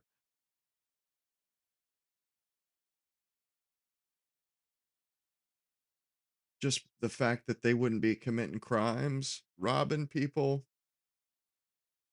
Man, Good evening, everybody. You're nice watching America tie. First. My name is Nicholas J. Fuentes. We got a great show for you tonight. Very excited to be back here with you tonight on Monday. Good to be back. It's been a minute since I've done a show. We got a lot to talk about tonight, lots to get into. Big show. Our featured story tonight, we're talking all about the war in Iran. No shit. Day 38? Shut up. I've honestly lost track. I think we're in week 6. I think it's day 38. I'm literally just counting on my fingers. I'm like, I think I did a show on Wednesday. I think it was number 34 or 33.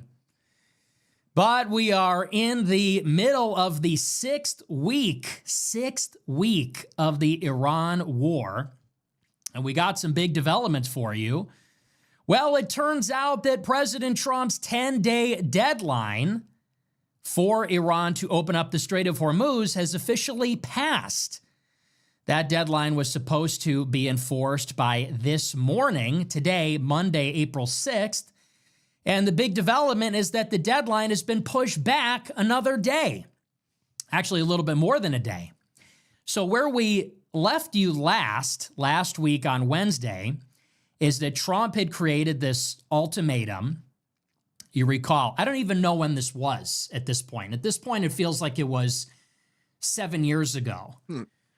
But I believe it was 2 weeks ago that Trump announced his initial deadline. It wasn't this weekend, the previous weekend, but as a weekend before that, Trump gave a 48-hour deadline to Iran, an ultimatum. He said that if Iran doesn't open up the strait in 2 days, then he is going to bomb their energy. And specifically, he said their power grids, their electrical grid, not necessarily their oil and natural gas. Well, that deadline was about to elapse, and then Trump extended it by 5 days. He gave them until that Friday. That deadline approached as well, so Trump extended it once again, this time for 10 days. And like I said, that deadline technically expired this morning at around 10 a.m. Eastern time. But the deadline was not enforced because just yesterday on Easter Sunday, Trump extended it without saying so, but in effect, he extended the deadline by another 36 hours. And now the new deadline is tomorrow evening. And the terms are simple. If Iran does not open up the Strait of Hormuz, then Trump is now threatening to bomb effectively all their civilian infrastructure, not just their power plants and power grid, but also now their bridges, potentially their oil, and other economic targets in the country. So we'll see if that actually even happens. Right. It seems at this point that Trump is going to be forced to either enforce the deadline again or extend it another time. And that is because Iran has already rejected the latest peace proposal from Washington, as well as the intermediaries, which are Pakistan, Turkey, Saudi Arabia, and Egypt. There was a 2-point plan. This is updated from the previous 15-point plan. The new dual-track plan is a 45-day ceasefire. It has, in the short term, a truce, a ceasefire with the opening of the Strait of Hormuz, and then within 3 weeks, there would be some additional arrangement for how the Strait of Hormuz will be governed in the future, but there's no details on that. That was submitted to Iran. They have rejected it as of today. Iran came back with a 10-point plan of their own, which the United States will never agree to. It's a series of maximalist demands, which mirrors our 15-point plan from a couple of weeks ago. It's basically everything they want and nothing that we will ever agree to. Iran says that actually it is the United States which has 24 hours because if the U.S. attacks Iran, then they will plunge the whole region into darkness. So that's where we are. And we're going to talk all about it. We're going to work through all the latest developments. We'll talk about the ultimatum. We'll talk about the so-called peace process, which I think is just a load of garbage. It's all fake. It's all a bluff. It's a game of chicken. It is a charade. It's not real. It doesn't seem real to me. And we're also going to talk about this daring rescue mission, which is to recover the 2 pilots from the F-15 fighter jet. A cover. And this also happened this weekend. Very strange. Very strange. The first manned aircraft has been downed in the conflict this weekend, which many people, myself included, believed would be the weekend that the U.S. would attempt some kind of ground operation. And so I'm sure you've heard about it. Allegedly, an F-15 went down with 2 pilots. They were stranded inside the country. And Trump mobilized with the Pentagon and the CIA what he's calling an air armada to go into Iran on the ground to rescue them. But some of the details are a little bit strange. There's a lot of very suspicious, conspicuous equipment losses. Lots of loss of very expensive aircraft in Iran. They're not telling hundreds us of the personnel truth. apparently operating on the ground. And it seems that we were landing aircraft closer to the highly enriched uranium inside Iran than we were actually to the stranded pilots. So we flew in all these aircraft, and apparently it was a couple of C-130 military transit aircraft, as well as a couple of small helicopters, Apache helicopters, in addition. And all of this was lost. All this equipment that was flown in had to be destroyed, but it was 60 kilometers away from the highly enriched uranium site. It was almost 400 kilometers from where this F-15 went down with the pilots. So what's really going on there? Well, some people say that this whole stranded pilot thing is actually just a cover story. And what really happened is that we did try to get the highly enriched uranium, and it didn't work. So we had to scuttle some of the assets that we deployed there and aborted the mission. And this whole thing about a stranded pilot with a pistol hiding in the mountains was Bullshit. just a fake out to spare us the embarrassment, Total bullshit. to save face, because we tried it and it didn't work. We'll talk about that too. So it should be a pretty good show. We're going to get through all of it. Before we do, I want to remind you to smash the follow button on Rumble, smash the like button, leave a comment. Let me know what you think about the show. Remember to check out our merch store at Fuentes.store. We have our brand new spring collection. A lot of great stuff. People love it. People are loving it. T-shirts, hoodies, sweatshirts, hats, quarter zips. It's a lot of great stuff, you guys, and it's very high quality. It's designed in America, designed, constructed, packaged in America, which is really what counts. Screen printed, high quality materials, custom fit. We have our brand new America First hat. This one is in white. We have the white quarter zip, Jeffrey Epstein QZ. We also have, a lot of stuff. Just check it out. Fuentes.store.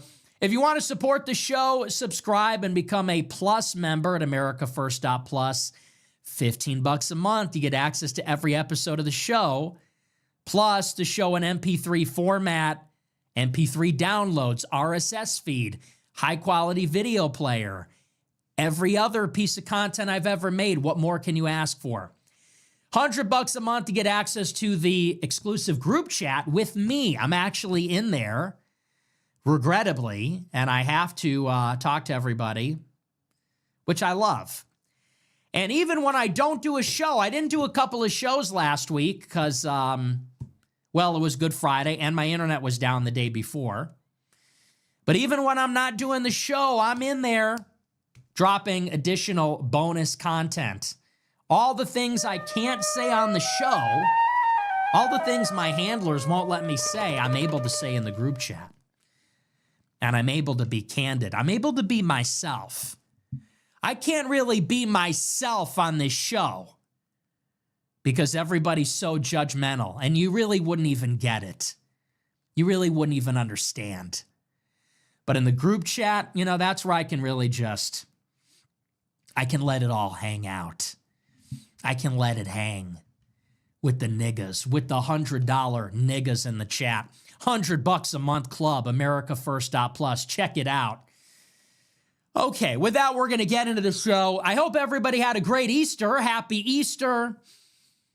Christ is risen. I mean, he is risen. Okay, listen. Is it just me? It's getting to be a little bit much. I got checked on the timeline. I got a little fraternal correction. From Dr. Taylor Marshall. Yesterday on Easter, I say, Happy Easter. Happy Easter, everybody. Enjoy. And I knew it was coming. I told everybody in my group chat the day before with my friends, not the rich people. I said, just watch. Just watch. I said, they're going to get on my case because I don't say he's risen, which is fun. I'm happy to say it, but like, so I say Happy Easter and Dr. Taylor Marshall jumps in the replies. Happy Easter, ... and he is risen. Okay, yeah, totally. It's like, and how quickly did we go from happy holidays, right, to it's Merry Christmas, to he's born. It's like, okay, do we really need to do, we're always trying to outdo each other. We're always trying to go the extra mile. We're always trying to just do a little bit more. Thanks for your streams, my dude. And that's fine. You know, and honestly, that's great. But I saw that the other day. And what I'm talking about is, for whatever reason, all these traditional Christians, they really get particular about the seasonal greetings. It's no longer enough to say Merry Christmas, Happy Easter. Now it's got to be Christ is born, Christ is risen. It's like, and I agree, like that's something you say and everything, but they get mad if you don't say it. They get mad if it's just Happy Easter, if it's just Merry Christmas. And it's like, whoa, Nelly, like, hey, we're all on the same team here, okay? I'm Catholic, I agree, but like, it's literally, it's like the religious police in Iran.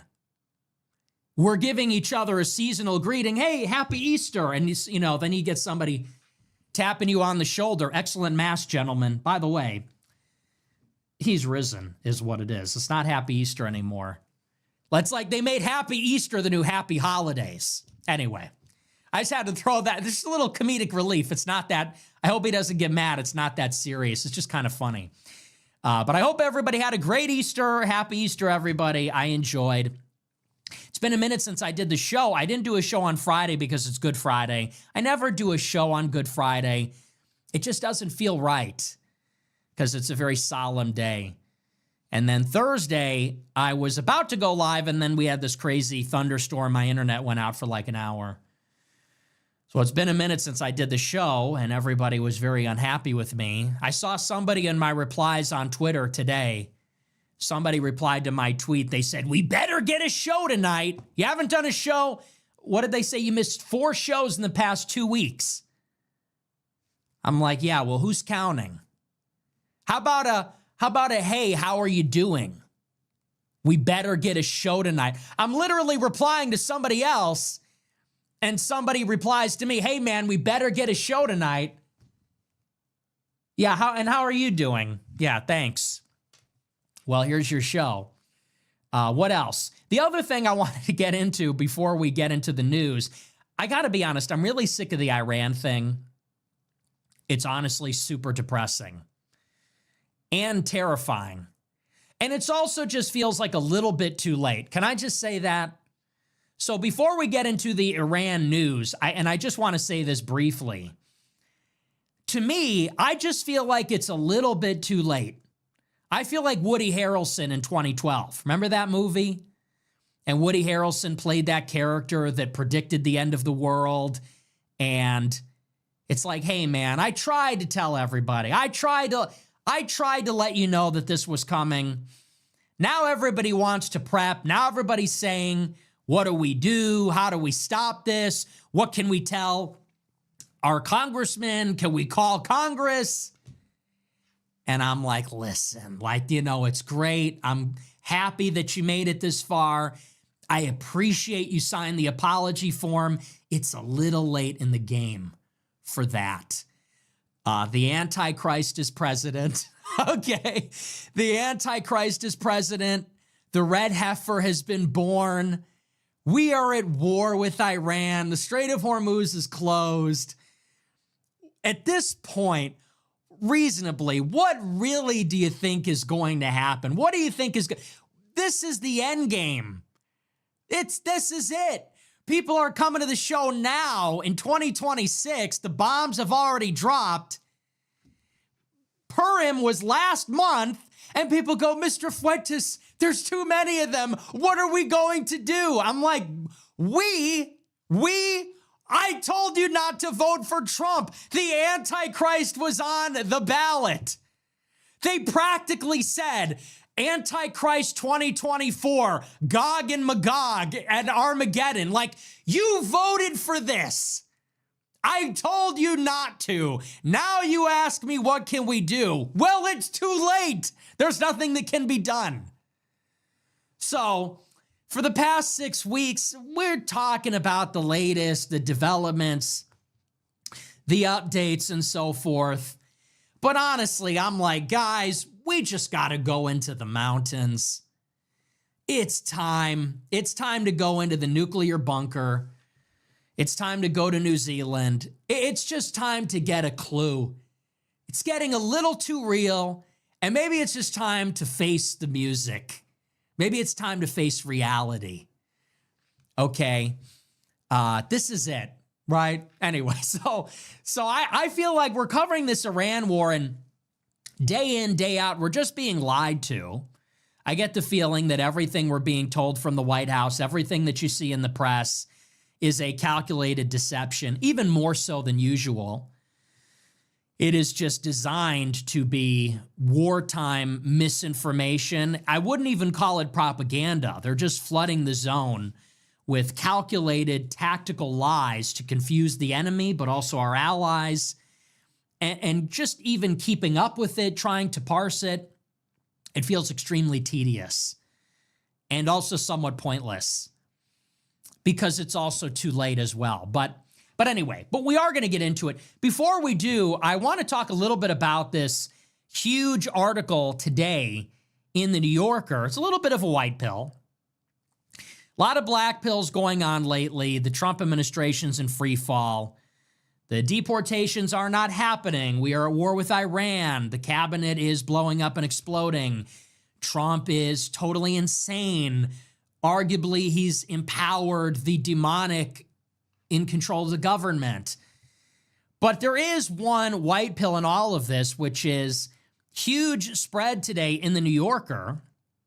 And they say that the Groypers have effectively taken over the government and taken over the conservative movement. And I encourage everybody to read it. I put it on my Telegram channel today if you missed it. It's on my Telegram. I also replied to it on Twitter. It's a long article, so I'm not going to read the whole thing. But it basically talks about how it is so much more prevalent now that you have Groyper or Groyper-adjacent young people basically everywhere in politics, at these conventions, at the campus organizations, in the administration, in the congressional offices. And this was always my vision. If you've been a long-time watcher of the show, if you've been with me for a very long time, you know that what I'm about to say is true. In the very early days, when I didn't have a big audience and I never really anticipated that we would really move the Overton window and change the conversation, maybe 7 years ago, I used to say that my plan is to red pill enough of the young people that they would take these ideas, they would go to college, they would get involved in some way, whether they would make a lot of money or they'd become a lawyer, they'd go in government, and they would carry those ideas with them and then they would pay it forward. They'd red pill the people around them. If they got rich, they would support my show. If they got in government, they would use what they learned to support the revolution.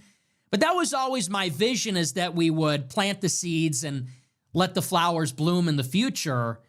That was sort of the long-term playbook. And now that is effectively what is happening. By going for the hearts and minds of the young men, because that's really who it is. Forget about, the women is whatever. But by going for the hearts and minds of the young men, those are the people, those are the idealists, those are the people that are passionate. Those are the ones that are going to go out and actually become the next leadership class. That's actually the next generation. And so there is this one excerpt from the article that I want to share, a bit of a white pill. It talks about this Substack from Rod Dreher, who is this dipshit conservative. I don't even really know his background. He's some prototypical Gen X boomer idiot. And anyway, he's a respected conservative intellectual. And back during the Tucker cost, he went viral because he said that there was something like 30 to 40% of the staffers in the Trump administration were groypers. And this became a huge headline because there was so much buzz at that time. Why is Fuentes so popular and what's going on? Is it real? Is it Iranian bots? What's really happening here? And people took that quote and they said, this is data. This is actually a quantitative metric of to what extent the groypers are a thing. And at that time, Rod Dreher pegged the number at around 30 to 40% of the young people in D.C. were groypers. Well, this is the New Yorker talking about that. This is from today. It says, quote, in November, the conservative writer Rod Dreher published an article on Substack about a weekend trip to D.C. He wrote that up to 40% of Gen Z staffers working in Republican politics appear to be groypers. Many in the online pundit class balked at his article, casting it as anecdotal and credulous. But when I asked an administration official about this estimate, he told me that in terms of staffers who had come off to most people as groypers, very radical, extreme Zoomers, it was actually closer to 75%.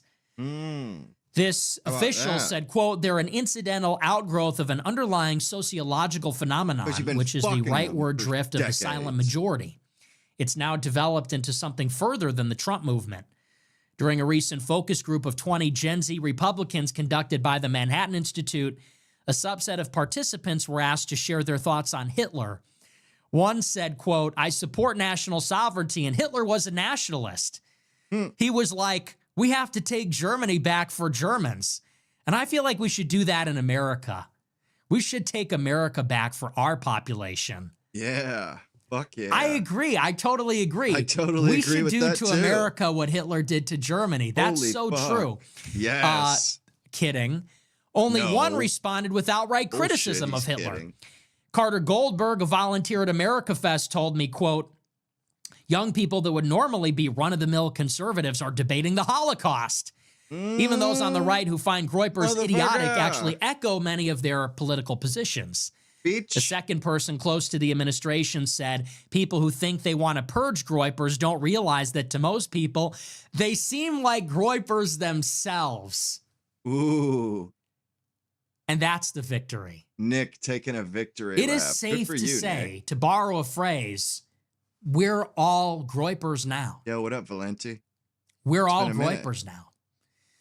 It was the case 10 years ago that you had everybody else and then you had the groypers. And it was the groypers that were screeching about Israel and race and demographic change and white replacement and social conservatism and Christ is king. That was true in 2019. But now, that's everybody. That's everybody. And what is notable are the Gen Z men that are not like that. He's right. And it has gotten to the point where groyperism is so entrenched. It's how you expect as It Gen is so Zer to be. mainstream. It is so the status quo that people who anyone else would consider groypers are saying, I'm not a groyper. Those groypers over there are the problem. You're a groyper too. That's how entrenched it is. We're all groypers. Even the people that want to get the groypers out are groypers. You survey even the people that say they hate us, that say they're trusting the plan, take a look at what they actually say. They're not pro-Israel. They're anti-migration. They're race realist. They're nativist. They're in favor of an immigration moratorium. They're all Nick traditional made Christians. his positions cool. You basically now have at this point like accommodationist groypers and accelerationist groypers. But that's all that you have. By and large, man. the under 30, you could even say up to under 35 demographic, they are all Israel skeptical or Israel critical. They are all race realist. They are all immigration restrictionist. Yeah. They're all social conservatives. And they're all either traditional Christians or they're so far right, they're like, even a subset of pagans who think that Christianity isn't racist enough or something. You gave up on titties, And that's all that you have. Maddie? And the Can't give only up on differences titties, at this bro. point are those that want to accommodate the system, that want to accommodate Like some of these titties? larger Come on, forces that There's the drive next and thing you're direct gonna say. politics, and Gave up those on that want to pussy? accelerate the destruction of everything to destroy all of those entrenched forces to clear the way for our ascendancy. But that's all that there is. And so I read this article, and maybe that was the most fascinating part. It wasn't just that they said 75% of the young people are groypers, but they said that even those that might say they don't like groypers, they themselves, to any other person, would be considered a groyper too. And that's the ultimate victory. That's how Don't you forget know pro it titties. is so ubiquitous. We have saturated DC and the scene with young people so much, there is nobody that is not on board with the program. So that was a nice part of the article. I will say, though, if you actually read the whole piece, I was sort of shaking my head. The author of the piece interviewed some guy who like identifies as a groyper, and she goes, the guy actually seemed like an interesting guy. So she interviewed a so-called groyper, and the profile of the guy, who wasn't named, obviously, she said that he's getting a doctorate and that he's got a really good job and that he's a surfer and he's white and presumably handsome and a Chad and like a total, a gray guy and everything. But she's writing the profile and she says that she sits down at dinner with him and he does a Hitler salute. And it's like,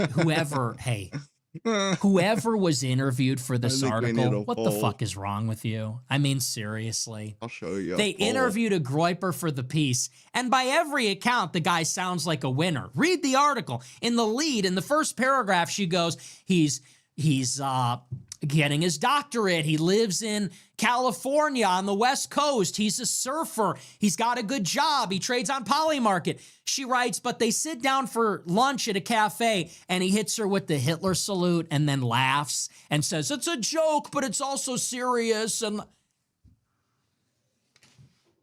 it's like, come on, like, does that guy even watch the show? Don't do that. Why would you do that? But you know what it is? He was probably simping. He probably wanted to impress the author of the piece with how edgelord he is, which is disgusting. I'm sure he sat down with this journalist. Maybe it's the first woman who was going to listen to him or something. And he was going to show off. Look at how edgy I am. Heil Hitler. Oh my gosh. It just, why? Why is it always like this?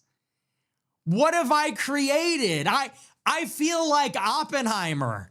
Remember when he was getting that speech from Einstein and Einstein was like, they're just going to give you a medal and no one will care about you. It's like I created this whole generation and it's like, what have I created? You sit down with the femoid journalist and you give her the Hitler salute. Are you retarded? Have I taught you nothing? So, I mean, it was good because he said, well, we all get together and watch the show, and he sounded like he was good optics or something, but the Hitler salute, it's like, my brother, what are we doing? This is what I mean. Super chatters in real life, chuds in real life. We got to get a clue with that. Anyway, but otherwise, the article was pretty good and white pilling. And this is why I tell people, everybody Good to see. that doesn't watch the show, they don't really understand what I'm about. The message is for the young men. You want to see a change? Be the change. Nice. I'm not telling you to waste your time voting for Republicans. Who cares? I'm not telling you that the end-all be-all is getting Trump elected or Republicans controlling Congress or voting in November. I'm telling the young men, get it going now. Go to a good college, make a lot of money, figure it out. Get involved in politics. Volunteer for a campaign, a congressional office, the administration. People are doing it all the time. And what is starting to happen, I will just tell you, is that all across the country, this is being done. Groypers are doing this. They're getting involved. They're getting on campaigns in the administration. They're starting nonprofits. They're doing different things. And they're starting their own scene. They're meeting like-minded people and they're getting together. And what starts to happen is as people start to organize politically, they get their guys together and they start making moves and they start getting into the institutions and they start to spread out. And what happens is they bump into other people doing the exact same thing. And this is how it grows. One person gets involved, they meet another guy, and then they find a guy that's got something going on, and they all become a part of it. And then there's a scene. And then that scene starts making moves. They start doing a thing, they go here, they go there, and they bump into another scene of people doing the exact same thing. And then they start helping each other out. From one state to the other, from one city to the other, from one agency, department to the other. And this is how pretty soon we start to knit together. This is going to be the new structure. What do you call that? It's a proto-state. There's a word for that. And that's the vision. And for those that have eyes to see and ears to hear, you understand exactly what I'm talking about, and maybe you're doing it, and maybe you've seen it, and maybe you're a part of it. And if you could see the vision, maybe you could start to get on the ladder if you're not already. But that's the idea. So it is very white-pilling to see that that's happening, and there's some recognition. And we've been getting a lot of articles like this. There was a piece in the Atlantic last week about how the clips are blowing up. There's a piece in New Yorker today about how we're taking over the admin. Maybe there's going to be a forthcoming piece soon about the midterms in another paper. But we really are the center. I will say, this is the last thing I'll say about it, then we're going to move on. You do recognize that all of these pieces, it's another hit piece by a different way. When they write these pieces and they say that I'm winning and Groypers are winning, you might read that in a triumphant way, and certainly it's good propaganda. So there's this piece in the Atlantic last week. It said, Nick Fuentes' strategy is working. And you might read that and say, see, the media is admitting that he's winning because that's how undeniable it is. You must understand, this is a subtle way of writing a hit piece. And this is how the media operates, because the media, they're smart. And by saying that the bad guys are winning, what they're really doing is you're trying to galvanize the good guys to destroy the bad guys. So if they go on the Atlantic and say, Nick Fuentes is unstoppable on Instagram, he's winning, he's breaking through the algorithm, you might read that and say, oh, they're acknowledging your triumph. What they're really doing is they're begging Instagram to ban me. Because they're saying, look, are you really going to let this happen? Instagram is letting this Nazi win. See? This Nazi is winning, and Instagram is letting him do it. And so it's actually meant to galvanize and activate more opposition where there wasn't any. Where we were kind of getting away with it. Not really. I mean, we're posting clips like anybody is. But where we were having success and we found a formula that worked, now they're sending up the signal flare telling Instagram, whoa, whoa, whoa, you got a Nazi winning on your platform. You better put your finger on the scale. You better change the rules. So that's an example of it last week. And it's the same thing here. When they say groypers are taking over the government, what they're really trying to do is galvanize the right-wing establishment to destroy the groypers in government. That's what that is. To sniff them It's like out. with Project 2025. Making Project 2025 the boogeyman forced Trump to disavow it. They made it this political liability. They wanted to identify the Republicans with this ominous evil brand so that they would make that aspect of it toxic. And they could train and refine the right wing with that kind of guilt by association. They're trying to do the same thing here. So don't be under any illusions what the real... I'm not an idiot. I've been doing this for a long time, and that's clearly the end game there. However, it is just also true, and I happen to believe at this point it's just a little bit too late. These are all... You cannot throw a rock in D.C. and hit a young person and they're not a groyper, at least on the right wing. They might be some left-wing person, but if you throw a rock in D.C. and it hits somebody under the age of 35, they're a groyper. It is what it is. And that is becoming unavoidable. Every boomer radio host, talk show host, boomer politician, their comms director, their producer, their whatever is a groyper. They watch the show or they watch something that's some flavor of the show. And that's just what it is. But anyway, I do want to move on. I want to get into these developments in Iran. And I have to say, in the first place, the elephant in the room with our coverage of Iran, the latest, is this post yesterday on Truth Social from the president. And we're going to talk a little bit about the significance of it in a minute from the point of view of the conflict and how it's unfolding and where all this is going to go. But in the first place, I do just want to read the post because, as other people have pointed out, there's something really striking about it. So this is what our president posted on Truth Social yesterday on Easter Sunday. He said, quote, Tuesday will be Power Plant Day and Bridge Day, all wrapped up in one in Iran. There will be nothing like it. Open the fucking strait, you crazy bastards, or you'll be living in hell. child. Just watch. What a Praise fucking be to child. Allah, President Trump. And I don't know about you, but I saw this yesterday.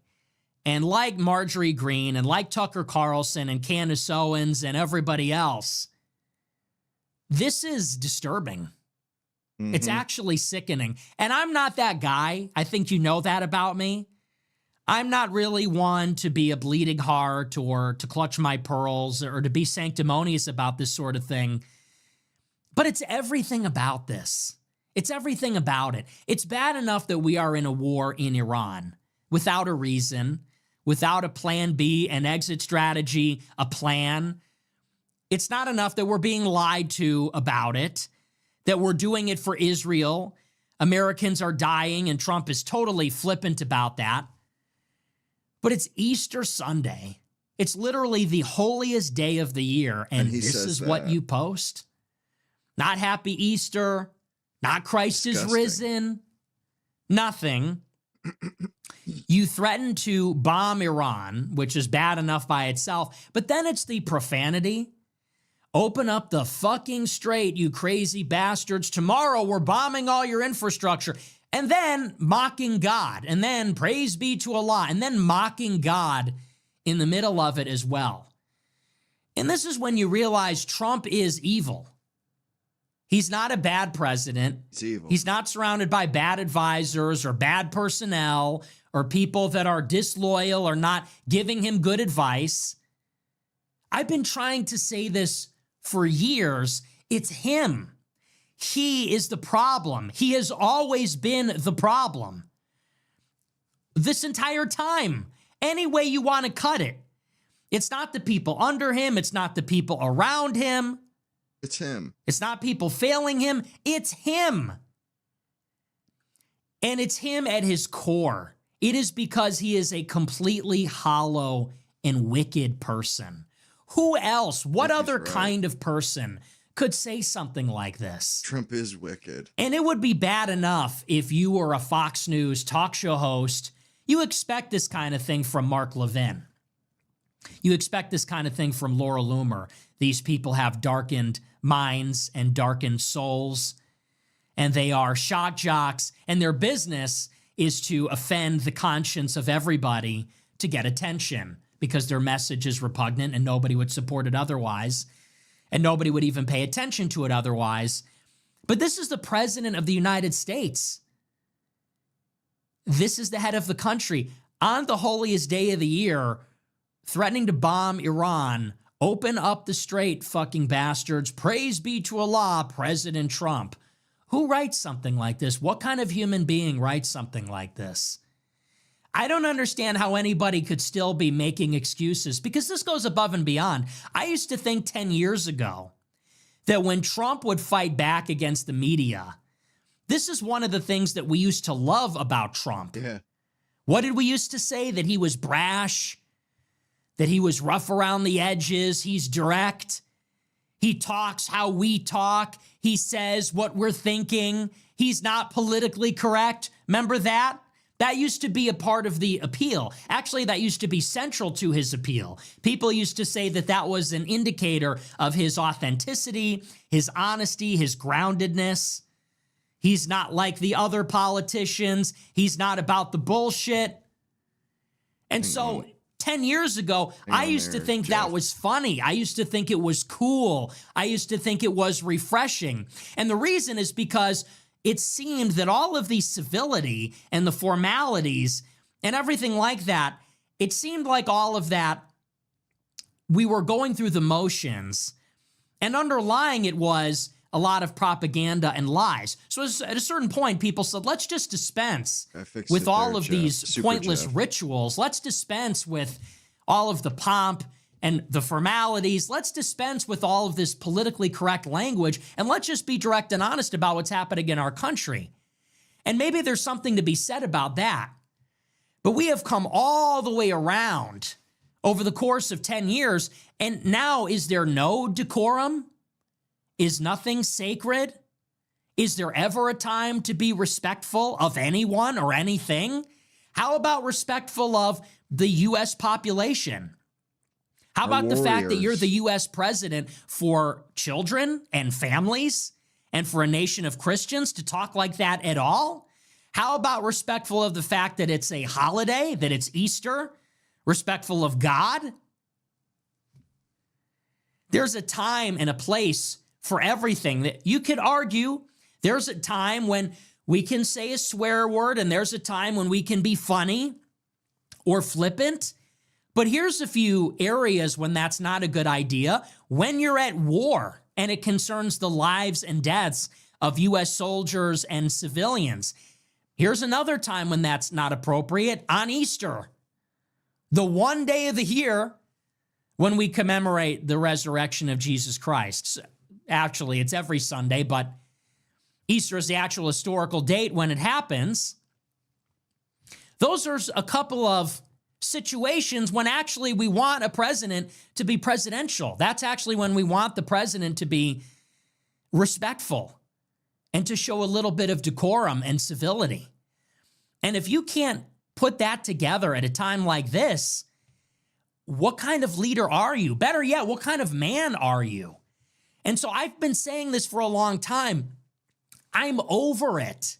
And I'm not just over the policies. I'm not just over the administrative aspect of it is not what we were promised or it's not optimal. I mean, I'm over all of it. I'm actually sick to my stomach of all of it. I really don't like this person anymore. Yeah, me neither. I don't want to look at him. I don't want to hear him. He's a scumbag. I just feel sick to my stomach every time I see this human being on the TV. And it never used to be this way. Even when I didn't agree with Trump, even when I recognized that things were trending in a very bad direction, and even when I recognized that he was going to betray a lot of his core principles, there was still a part of me. There was still some sentimentality, some nostalgia. I still had some affinity for Trump just because of how we all got here and the fact that he started this movement and everything. I have none of that anymore. Any warm feelings that I had toward the president have completely evaporated. Gone. And everything that I thought was funny or kitschy or charming or refreshing, I now find disgusting and appalling and unbearable. And I'm over all of it. I'm over the true social posts. I'm over the bragging. I'm over the dishonesty, the flippancy, the glibness. Doesn't take anything seriously, doesn't respect anything, is honest about nothing. I'm over the look. I'm over the way that he has no respect for the truth, doesn't care to know anything. I'm just over it. I hate this movement now. And I felt like this for a long time. I said this during the election in 2024. I said it's not just that Trump is obviously going to sell us out. I said there's something deeper happening here. I said 10 years ago, you could feel it. You could feel that this was different. This was a political outsider. He was going to change everything. It was funny. He was smart. He was sharp. He was telling the truth, or at least it felt like that. And I said even in 24, it's not like that anymore. The rallies are not fun anymore. It's monotonous. It's boring. Every speech is just a bitch fest. It's a list of grievances and grudges, tired old slogans. They're not catchy or funny anymore. They're not pithy. He's 100 years old. He doesn't even know where he is. It's so self-indulgent. And it appears that it's either a combination of him being a narcissist or surrounded by sycophants. Yeah. That it just gets worse and worse and worse. And nobody wanted to say anything back then. People were still pretending, no, this is great. Oh, he's the best to ever do it. He's still got it. And you know what I'm talking about. I see this crap. I used to see it a lot more, but I still see it on Twitter. It's the same stupid assholes. Every Trump post, rally, every one of his stupid jokes. How disgusting is it? He'll be in one of these press conferences or a cabinet meeting. He'll tell a joke.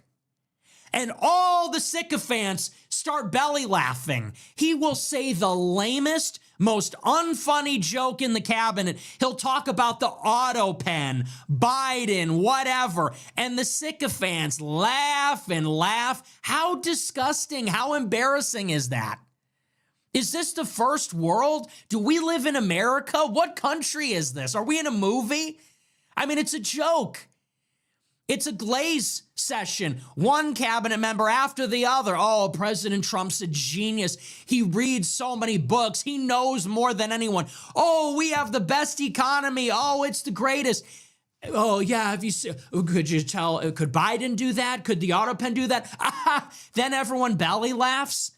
What is that? And I see this on Twitter. I see the sycophants on Twitter. Every time it's a joke like that, a quip, they go and quote tweet, oh, he's still got it. Oh, he's the best to ever do it. Oh, there'll never be another like this. Give it a rest. Are you not tired of doing all this action on this guy? So I am like, this is very crushing to witness. And I'm over all of it. It's very hard to continue to watch this train wreck, every aspect of it, the speeches, the press conferences, the cabinet meetings, the true social posts. I don't like this person at all. I don't like this movement. I don't like anything that it has become. I don't like anybody in it. Look at who is left in MAGA. It is this piece of shit, the president. It is, and then these idiots in the cabinet, one dumber than the next. J.D. Vance, belly laughing at the president like an idiot, fat and disgusting, being degraded by Trump, being called fat. And it's Howard Lutnick, who's in the Epstein files. And Howard previously Nutlick. Pam Bondi, who's a knucklehead, and Kash Fuck Patel. Howard Nutlick. And then it's the Scum. defenders on the internet, the Zionists, like Mark Levin and Laura Loomer, who are pure evil. Pure evil, no love in their hearts. God is not with them. They are clearly demonic, clearly diabolical. And then it's the Shabbos Goy like Cat Turd and Jack Posobiec and the chorus of other B, C, D list influencers being paid by Influenceable or the GOP or whatever on the Blaze, on Twitter. That's your MAGA movement. And I hate it. I hate it. I feel like 10 years of my life was involved in MAGA, and now I can't stand the sight of any of it. I don't recognize any aspect of it.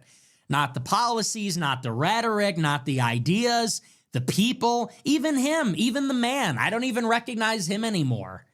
He is spiritually disfigured. And I don't think that this was done to him. I think this was brought out of him.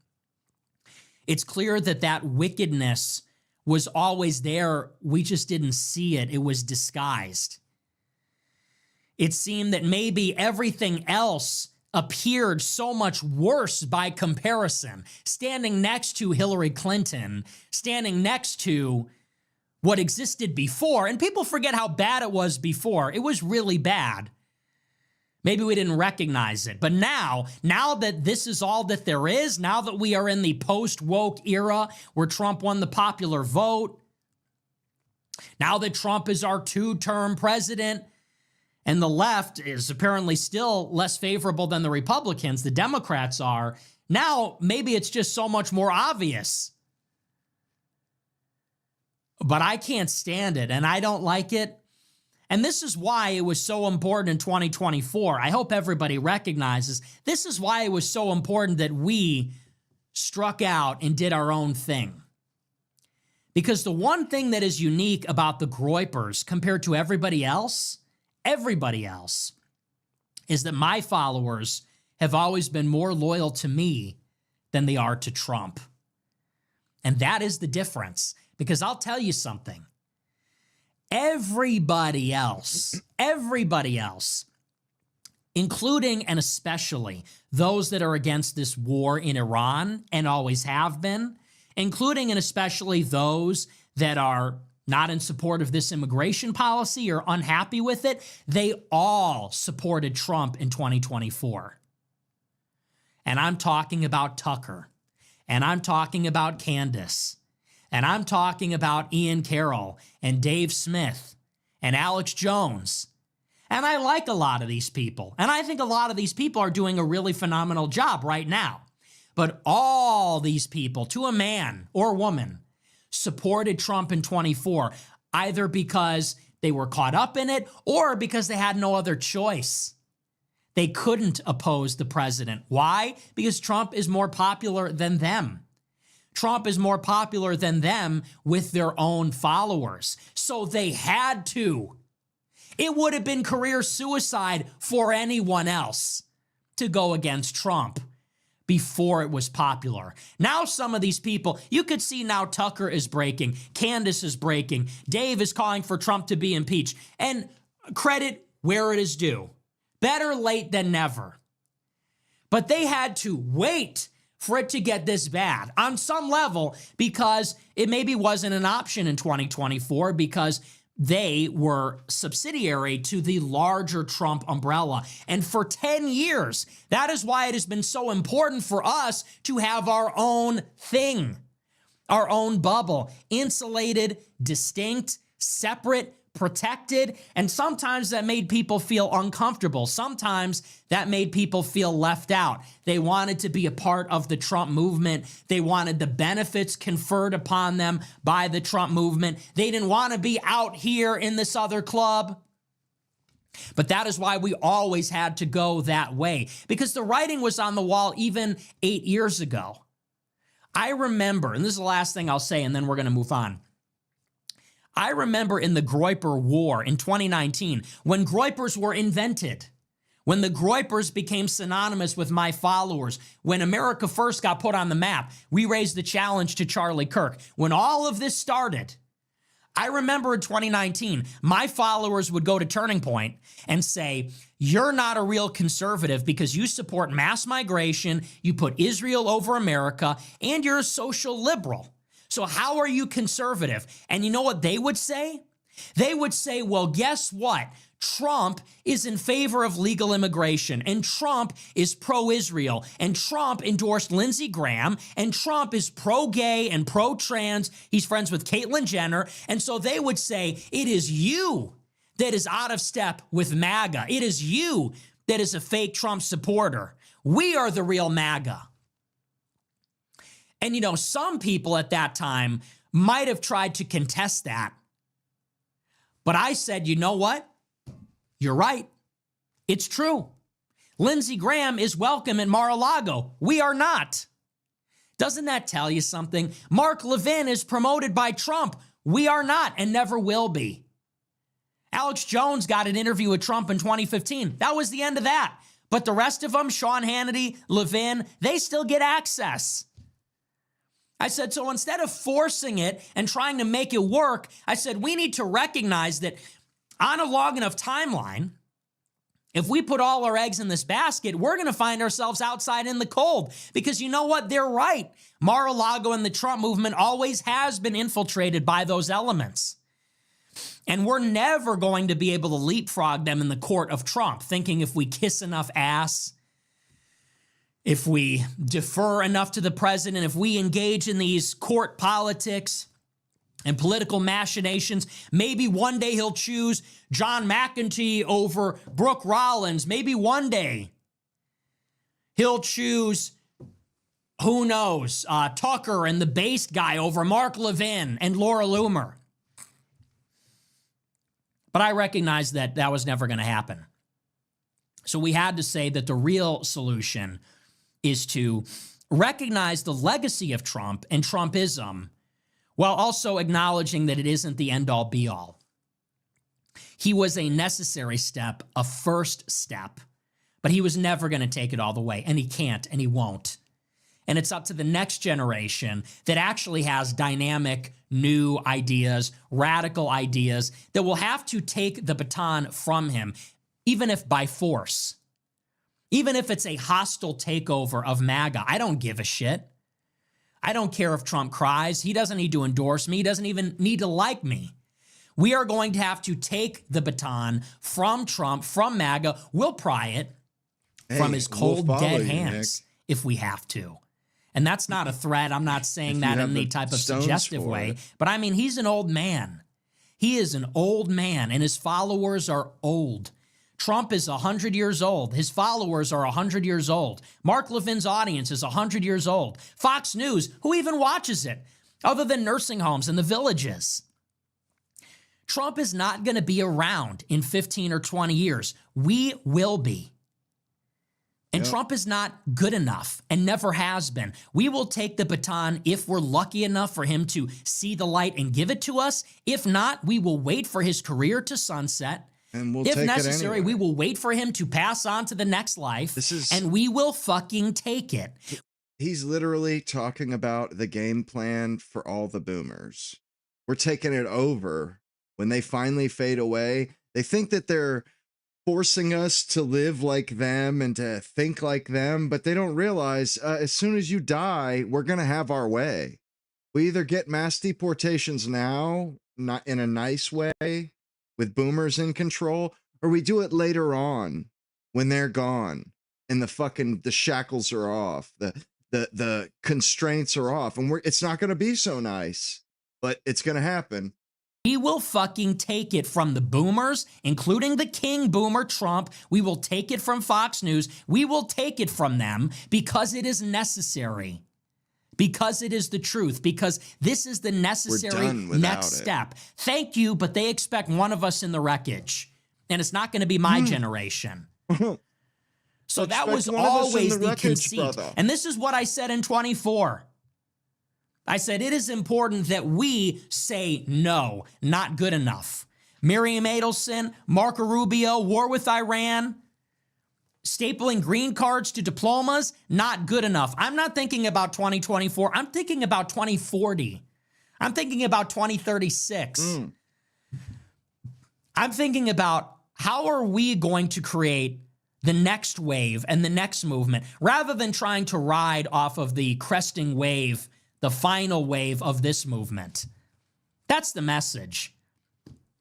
So it's very important that we were always our own separate thing, that my followers are more loyal to me, that we had our own cult of personality with our own fanatical ideas. We never drank the Kool-Aid on all that, because now as MAGA is crashing and burning, look at what good that is doing anybody. If anything, it's actually a liability. At this point, you almost wish there were fewer Trump supporters rather than more.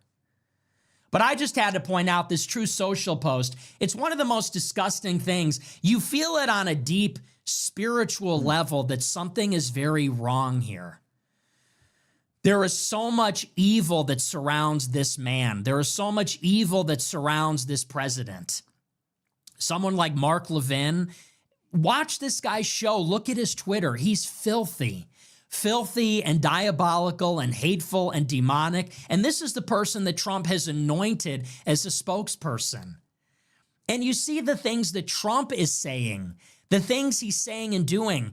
It's so cruel. It's so dishonest. It's so flippant and insincere and sarcastic. Wickedness and evil surrounds this man and this White House. And the things that they are doing are wicked and evil. And at this point, it just straight up is a matter of conscience. Do you have a conscience? At what point do you say enough is enough? I get it. If you were riding with Trump because on some level you believe that Trump is going to give us opportunities to plug our guys into the White House or whatever. There's a lot of arguments that were made even for people that recognized his faults. People must recognize this is not right. You know in your heart of hearts, this is wrong. On Easter, could it even get more clear? And it's not to say, but it's Easter, but it's true. Out of all the days, out of all the circumstances, you are the commander-in-chief, you're the leader of the free world, you're the president of the United States, and it's Easter. Show some respect. Show some decorum. Some things are sacred. Death, war, the sacrifice of soldiers, the immolation of innocent people, the resurrection of Christ. These are sacred things. These are things that are due their proper respect and dignity, especially by our leaders. And if you can't do the bare minimum, if you can't even fake it, then you are a diabolical person. And anybody that has fallen under the influence of this, consciously or unconsciously, is worse off because of it. This is sick stuff. And I hope that people have become a little bit more awake about it.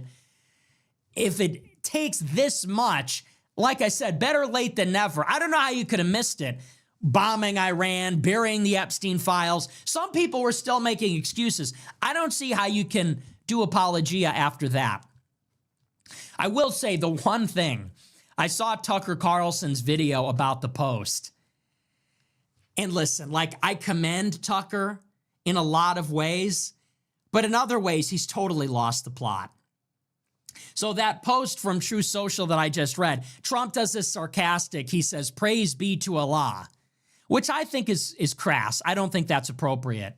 I didn't But either. Tucker says, Like "How that. dare you mock Islam? How dare you don't mock Islam?" And I'm like, whoa. I'm like, whoa. Is that what's wrong with the post? Like, look, you shouldn't be saying the F word, threatening to kill civilians on Easter. Enough said. Isn't that enough? I saw Tucker's reaction that went viral. He goes, "Hey, you don't disrespect Islam."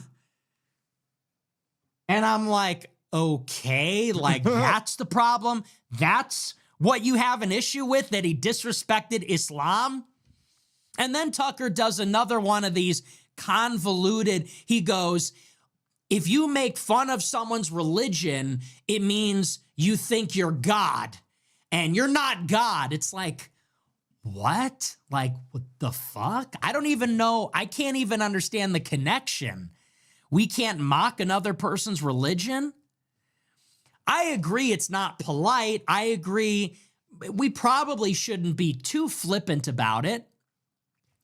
But I also think that Christianity is the true religion, and we should point out the faults in other religions. And I don't think it's necessarily the worst thing all the time to be mocking. I don't think the president should. I don't think the president should on Easter or during a war.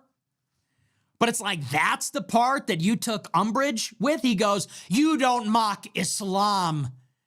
We are not a theocracy at war with theocracies." I'm like, what is this guy doing? This is a freestyle. Tucker is I don't an know elite. I don't know what direction you're taking this in, pal. So I Tucker is an elite. He is in the elite. Nick is not. So there's always going to be a little bit of a disconnect there, as far as I'm concerned, anyway. commend him. It was a good, directionally, it was good. But I read the post and I said, you definitely shouldn't be threatening to kill civilians and dropping F-bombs and mocking God, like in general, on Easter. But this whole, like, don't you dare mock Islam, it's like, Weird. okay, so is he getting money from Qatar? Like, what the What's fuck is going on here? there? Is he getting money from these people? Because that's just like a little out there. Anyway, other than that, the statement was fine. But I do want to move on. I want to get into the actual situation in Iran. We'll talk a little bit about the war and some of the developments. So here's what I just want to say at the outset. So we are now 5 weeks into the conflict. Technically, this is the 6th week of the war, as you now know. And we all recognize the state that we're in. I don't need to keep telling you every day. We are in a stalemate. The Strait of Hormuz remains closed. We cannot open it by force. We are looking for an off-ramp, but none has been provided. If we sued for peace, it's dubious Iran would even let us leave the conflict because they're winning. All of this is understood. Here is the problem at this point in the game. You know, I've never seen a Muslim mock Christianity. Never in my life. I have no idea what is even happening here. Because we are 6 weeks in, and all we have gotten, this should be said at the beginning of every person's coverage of the war. Every single thing that we have been told about this war, every single day since it has started, has been a lie. And I don't mean they got it wrong accidentally. I don't mean there is a fog of war and it's hard to know what precisely is happening. I mean that everything about this war, every single day, has been a calculated, intentional, designer lie. And the intention of it is to mislead the public. And it has been this way about everything. About how many people are dying, how many people are injured, how many assets, how much equipment has been destroyed, whether we're winning, what we're actually doing, what we know about and don't know about, how much U.S. personnel is actually even involved. Is there a peace process? What is Iran really saying? What are we really saying to them? What is the plan? What's the end game? Is there a plan? Is there a way out? What's going on with oil? Every single aspect about it has been lied about. And we have some idea why that is. Obviously, the administration is stuck in this war. It's clearly not going the way they want it to. And the biggest problem is that oil prices are starting to spiral out of control. And so on one level, we know the administration is trying to keep morale up, and they're trying to reassure the markets because they don't want oil prices to go out of control. So we understand that the administration is frequently making things up or downplaying the duration or severity of the conflict, depending upon when the markets open and close, because they don't want people to panic sell or panic buy or trade in the futures market the various commodities that are at stake here. We also recognize that the administration doesn't want to telegraph their next move to Iran. They also don't necessarily want to telegraph their next move even to our allies. They don't want to telegraph our next move to the Gulf, to the Pacific, to Europe, because the administration is trying to recruit more military and economic support for this effort to reopen the strait. So there's some strategic lying about what we're willing to accept and what we're willing to do in the conflict to influence the decisions of those states. And then on some level, we're being deceived because they know this is a deeply unpopular war. And so I think they don't want to tell us maybe the full extent of how bad it's going. In terms of the wounded, the dead, they don't want to tell us whether their plan is succeeding or failing. And so they can't tell us even what the plan is, what the real objectives are. And in service of those lies, they have to lie about the objectives and whether they're being completed. So they say things like, we've already achieved regime change. We wanted it and somehow we got it. We wanted to destroy their missiles and we did it, even though Iran is still able to launch missiles. And so for me, 6 weeks into the conflict, in the 6th week of the conflict, I feel a lot of fatigue because I feel like we really just have no clue precisely what is happening because the lies have been compounding. On day one, we had a very clear idea because we saw it. We knew that Iran was being hit with everything by the US, by Israel. Trump gave a speech and announced the objectives. And so I think that first night, that Friday night on the 28th, that is maybe the last time when we had any idea about what is actually happening here. That's when the administration told us what they were trying to achieve, told us what they did. We saw it happen in real time. And basically every day since then, it has been a trickle of disinformation leaking from the Pentagon and the White House through the official sources like the Post, the Wall Street Journal, the New York Times. And now you really have no clue. So it's a ton of speculation. And we can have a reasonable idea about what is going on, but we really can't know with any degree of specificity. So I do just want to say at the outset, it's getting a little bit tiring and exhausting just being lied to every day. Yeah. And here's the case in point.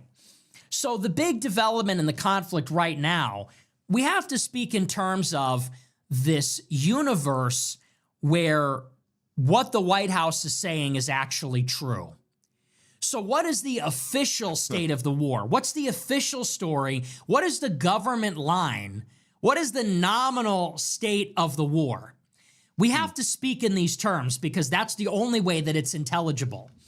Well, where it stands right now, if you were to ask what is going on in the war, the government would say, according to the latest Truth Social post, we are waiting on a peace process.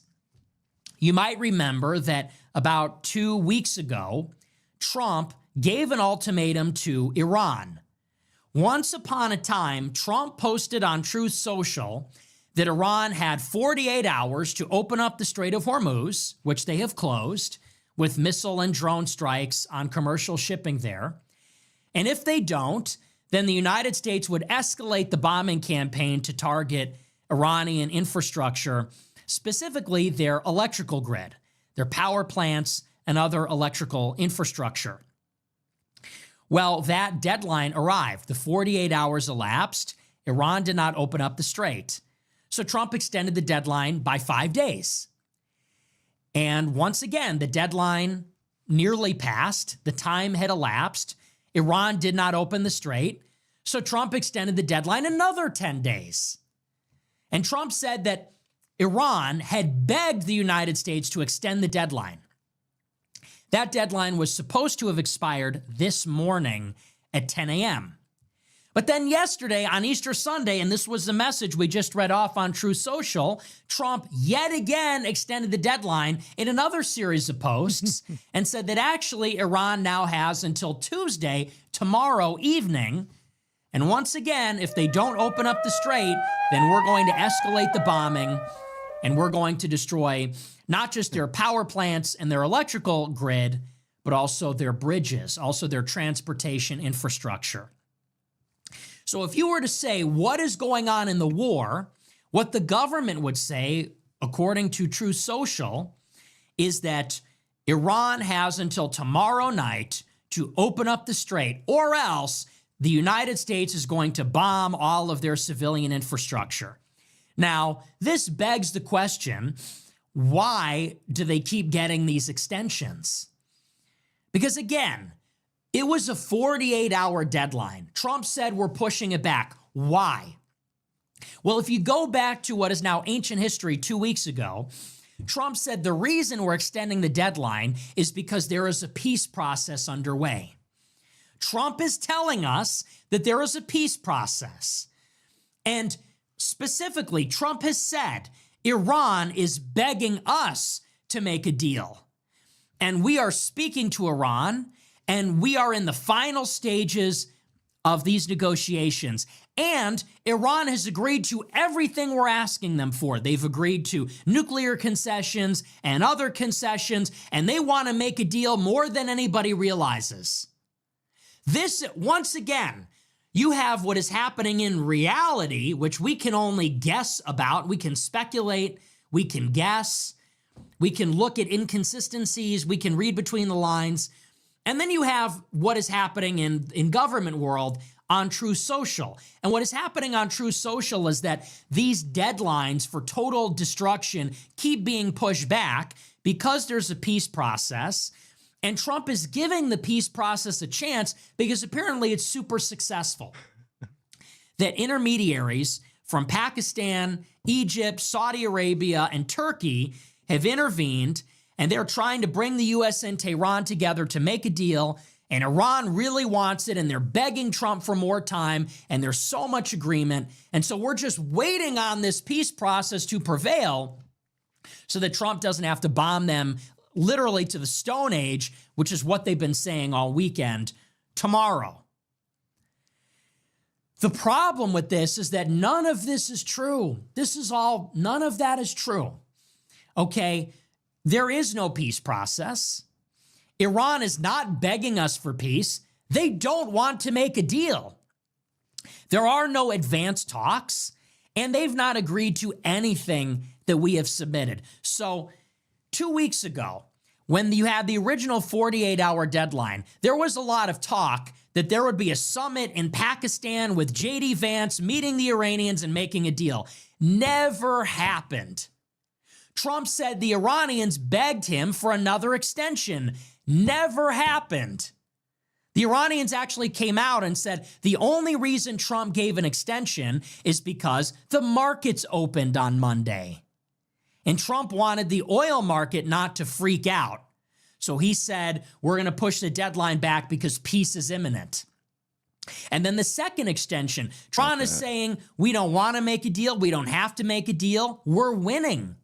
We have the advantage. We have all the leverage. And Iran says, if there's going to be a deal, it's going to be on our terms because the United States is in no position to make any demands. And they're either going to take what we're willing to give them, or we're going to keep taking your oil out of the market. And this is a story from the Wall Street Journal. This is from this morning. It says, quote, Iran has rejected the latest two-tier proposal from the U.S. and its regional mediators to end hostilities for 45 days in exchange for opening the Strait of Hormuz. And instead, it sent a counterproposal saying it wants a permanent end to the war. In a written response conveyed via the mediators, Tehran asked for guarantees for a permanent ceasefire, lifting of sanctions, compensation for damages inflicted in the war, otherwise known as reparations, as well as a new arrangement for governing the strait. Other demands include an end to all conflict in the region and guarantees that Israel would not target the Lebanese militia Hezbollah in the near future. President Trump told reporters in Washington that Iran's counterproposal was not good enough, but a significant step. The U.S. and regional mediators had proposed a 45-day ceasefire that could lead to a permanent end to the war in Iran. Mediators warned that if the U.S. carries out its threat to bomb power plants and civilian facilities, that Iran would, retaliate against Israel and other Gulf nations by striking their energy and power facilities, especially in Saudi Arabia. The two-tier proposal by the U.S. envisioned an immediate ceasefire in exchange for opening the Strait of Hormuz. A broader deal, including a permanent settlement for the strait, would be reached within 3 weeks as part of that proposal. Trump threatened to destroy all of Iran's power plants if the country's leaders don't agree to reopen the Strait of Hormuz by Tuesday evening.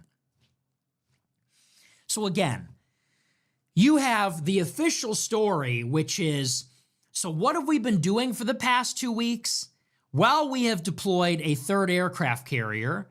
Well, we have deployed 10,000 paratroopers, 5,000 Marines, 10,000 ground forces. Well, all of this is happening. And in the meantime, there is a jet fuel shortage in Asia and a jet fuel shortage in Europe, and soon to be a diesel fuel shortage. And The price of oil is double what it was before the war, and this has been the case for 2 weeks. Trump is saying that all of this has been in suspended animation because we are pursuing a peace process that Iran is begging for. They are coming to the table. They want a deal. They've agreed on most of it. In reality, that is just simply not happening. They don't want peace. They're not begging for it. They haven't agreed to anything. In reality, this is the peace process. Steve Witkoff and Jared Kushner submitted a 15-point plan to Iran 2 weeks ago. And the 15-point plan was a non-starter for Iran. It's something Iran would not even consider. It contains maximalist demands not only on Iran's nuclear program, but also its missiles, its regional proxies, and demands opening the Strait of Hormuz. It gives almost no concessions in return. This is the plan the U.S. submitted that Trump said has reached the advanced stages, that Iran wants to make the deal. In reality, Iran wouldn't even sneeze at that proposal. Iran came back with their own 10-point plan 2 weeks ago, and Iran said, we'll do you one better. Instead of giving you everything you want, how about you give us everything that we want? And Iran said, we want reparations. We want you to disable all your bases in the Middle East. We want the Strait of Hormuz forever. You can never attack us again. We want immediate sanctions relief, and Israel can never attack Hezbollah. Is that a peace process? Is that advanced stages? Do you see a lot of agreement between those two positions? Let's see. The U.S. wants Iran to not build missiles, not enrich uranium, not support proxies, give up the strait, and in exchange, they'll get some sanctions relief.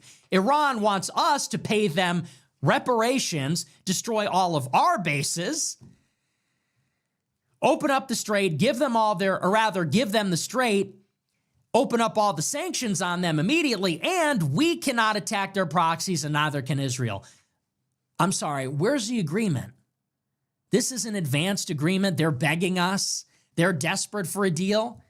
In reality, there is no process because we're not even talking to them. We're not even talking to them. Right now, we are exchanging messages between intermediaries, indirectly. There is no in-person meeting. Right now, we are passing a message to Pakistan, and Pakistan is passing a message to Iran. As of this weekend, Iran has fired Pakistan as an intermediary. And it looks like maybe Qatar will pick up that position. We don't even know. As far as what is being proffered by either side, we are offering the same demands from before, and they are still refusing. They actually have more demands now than they did before the war. So we are not in an advanced stage at all, and there's no agreement either. So if that is the case, then why has the war been going on for 2 weeks? Why did Trump not bomb Iran back to the Stone Age when he gave the 48-hour deadline if there's no peace process? Why did he not bomb them after the 5-day extension? Why did he not bomb them this morning? Well, as we now know, and as we've always known, Trump is bluffing. Trump does not want to bomb their infrastructure, because the second that we bomb their infrastructure, they're going to bomb all of the infrastructure in the Gulf. And we can't handle that, and we don't want that. The second that we bomb all the power plants and bridges in Iran, they're going to bomb all the desalination and the data centers and the U.S. corporate headquarters and the Saudi Aramco and the LNG and everything else in the Gulf. And they still won't open up the Strait of Hormuz after that. And what's more, not only then do you escalate, you destroy Iran and destroy the Gulf, but then even if you get regime change in the Gulf, all this is going to do is destabilize Iran. Even if you get regime change by destabilizing the country, good luck getting some successor leader to bring Iran back together when they don't have any oil revenue and they don't have any bridges and they don't have any electricity. You blow up all their economic infrastructure, and surely Iran is going to fragment and they are going to fail as a state and collapse. It's disgusting. Well, if the goal is regime change so that they will give up their highly enriched uranium, or they will have some kind of normalization with the United States, good luck even getting a leader to succeed this regime and stabilize the country with no infrastructure, it's going to be a failed state indefinitely in perpetuity. And unlike Libya or Yemen or Syria, this is a country with many multiples, a much larger population, much larger territory. That's a much more difficult situation than anything we've experienced in the Middle East so far. So Trump doesn't really want to carry out these strikes, although he might be forced to. Trump is trying to bluff and get Iran to do what he wants without resigning in shame or escalating in such a way that is unacceptable to the American public. And that would include up to, and maybe even further, we're either going to invade the islands and the coastline of the Strait of Hormuz, invade Karg Island, drop paratroopers in Iran to seize the uranium, or some combination of the three, or we really are just going to nuke Iran. Maybe figuratively, maybe literally. And that is where we are. So nothing has really changed. It's the same holding pattern. It's the same holding pattern where we are stuck. Iran has closed the strait. This is catastrophic for us. There's no way for us to force it open. We have to negotiate with Iran to get them to agree to let some of the oil out, but it will be completely on their terms. And we're not okay with that. If we allow that, it's a strategic defeat. And so we're looking for a way that we can compel Iran to do what we want without actually changing the dynamic on the battlefield, because there's not much else that we can do. There's not a lot of room for us to escalate. And so now we're just, I don't know, in a state of denial or something. What I think is really happening is that all along the way, these past 2-3 weeks, more likely we have been preparing for some sort of ground operation. And this is what nobody really wants to say. And the administration has its accomplices in the media, like Barack Ravid at Axios and these people in the Wall Street Journal and elsewhere. The media are accomplices. The media are out there every day, every week. When the market opens and they ring the bell, they say, we're about to have an agreement. Oh, there's this 45-day deal that's being talked about. Oh, Iran is actually... And they're lying. The administration is lying. Its accomplices in the media are lying. What they're saying is the state of the war is not reality. What is actually happening is, under the cover of this facade, probably the U.S. is getting ready to invade Iran. And we're putting all the pieces in place. The carrier strike group, the paratroopers, the Marines. They said there was an artillery division from Arkansas, which is on its way now. There is a massive reinforcement happening. And you know Trump's MO. Trump is not going to give Iran the strait. He's not going to give up. And realistically, he can't. You give up on Iran and the whole thing falls apart. Good luck having leverage in Ukraine. Good luck deterring China in Taiwan. And good luck imposing your will in the Caribbean after we backed out of this. Trump has no off-ramp. He has no options. And quietly, while they've been telling this story with their accomplices in the media about a peace process, which is why Trump is benevolently extending the deadline, in the meantime, they're quietly telegraphing through Mark Levin and Netanyahu and others that a major escalation is on the way, and they're going to try to win some decisive engagement, get some leverage over Iran, and end the war on our terms. Whether that succeeds, who even knows? But it doesn't seem like we have a very good shot. And some say that this big story about this F-15 fighter jet that crashed in Iran was just a big cover story for exactly that. You might have heard this weekend that there was an F-15 manned aircraft that was shot down over Iran, and its 2 pilots were stranded inside the country for 2 days. And there was this big story about how the United States, with the CIA and Pentagon, had to mount an air armada to fly in on the ground and rescue these 2 people. And the CIA had to create a bunch of cover stories and divert the IRGC. And in the meantime, the Pentagon flew in all these personnel to find and rescue these people. And when you look at the details of this story, there's some inconsistencies, and some of it doesn't add up. And there were some heavy equipment losses inside the country. They say we lost a couple of C-130 cargo transit aircraft, and we lost a number of small helicopters, which are the favorite of special forces, and we lost a few Black Hawks. And at one point, we had to actually scuttle some of the assets we deployed because they were hit, rendered inoperable, and we didn't want them to fall into the hands of the Iranians. And all of this went down over the weekend when the markets were closed, shy of the deadline this morning. And all of this went down in central Iran, not where the co-pilots were said to be stranded, but actually far closer to Isfahan, which happens to be the nuclear facility where all the highly enriched uranium is suspected to be buried underneath the rubble. So did they fly 2 C-130 aircraft into Iran with little helicopters inside of them? Was that to rescue these 2 guys? Or did they fly these aircraft in with hundreds of ground personnel to try to recover all of this highly enriched uranium? Maybe they came under heavy enemy fire and they had to abort the mission, fly home. And to save face, they told everybody this tall tale about some heroic pilot stranded in the mountains. We will never know. All we can do is speculate because all this administration does is lie about every aspect of it. So we can't really even know what's fact and what's fiction. Could this have been a real story? Absolutely. Absolutely. Could it be a complete cover story to save face because we tried to invade Iran and take the uranium and we failed? Perfectly possible as well. And I would imagine that either way, we are going to try to escalate to try to save face, whether we were embarrassed because they shot down a fighter jet or because we tried to take the uranium and failed.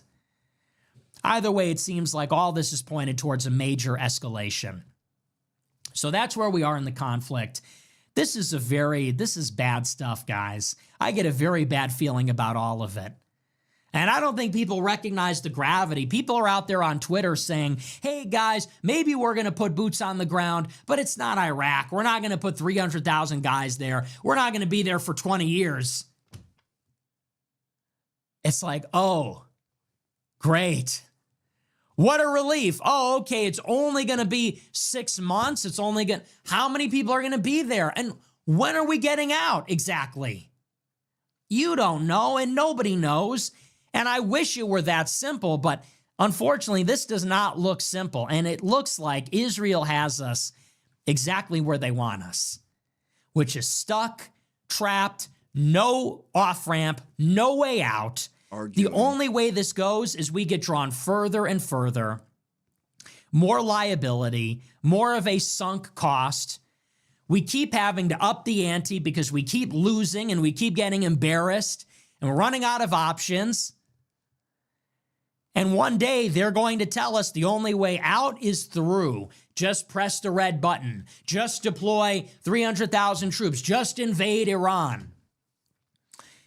If there is an easy answer here, I wish somebody would tell me what it is. Would one of the plan trusters tell me what is this easy, imminent off-ramp that is likely and reliable to happen? I don't see it. I fear we're going to be here for a long time. This is going to be a complication, a mistake for a long time. It's happened before. Vietnam, Afghanistan, Iraq. And what's so funny, in a way, is that just before all this started, they literally were telling us, hey, don't be allergic to military action. Not everything is Vietnam. Not everything is Iraq. Remember that? Remember these assholes told us? Just because George Bush couldn't fight a war doesn't mean that Trump can't. Bullshit. We got to be careful not to overlearn the lessons of Iraq. That's what they told us. Hey, well, we're definitely not overlearning those lessons. Don't think there's a surplus of caution here. More like the opposite, because that's exactly how these other things started. It starts out with some advisors and some civilians, and we got some people on the ground. And you know what they just told us the other day? They said that the U.S. supplied the Iranian protesters with weapons through the Kurds. Who told you that first?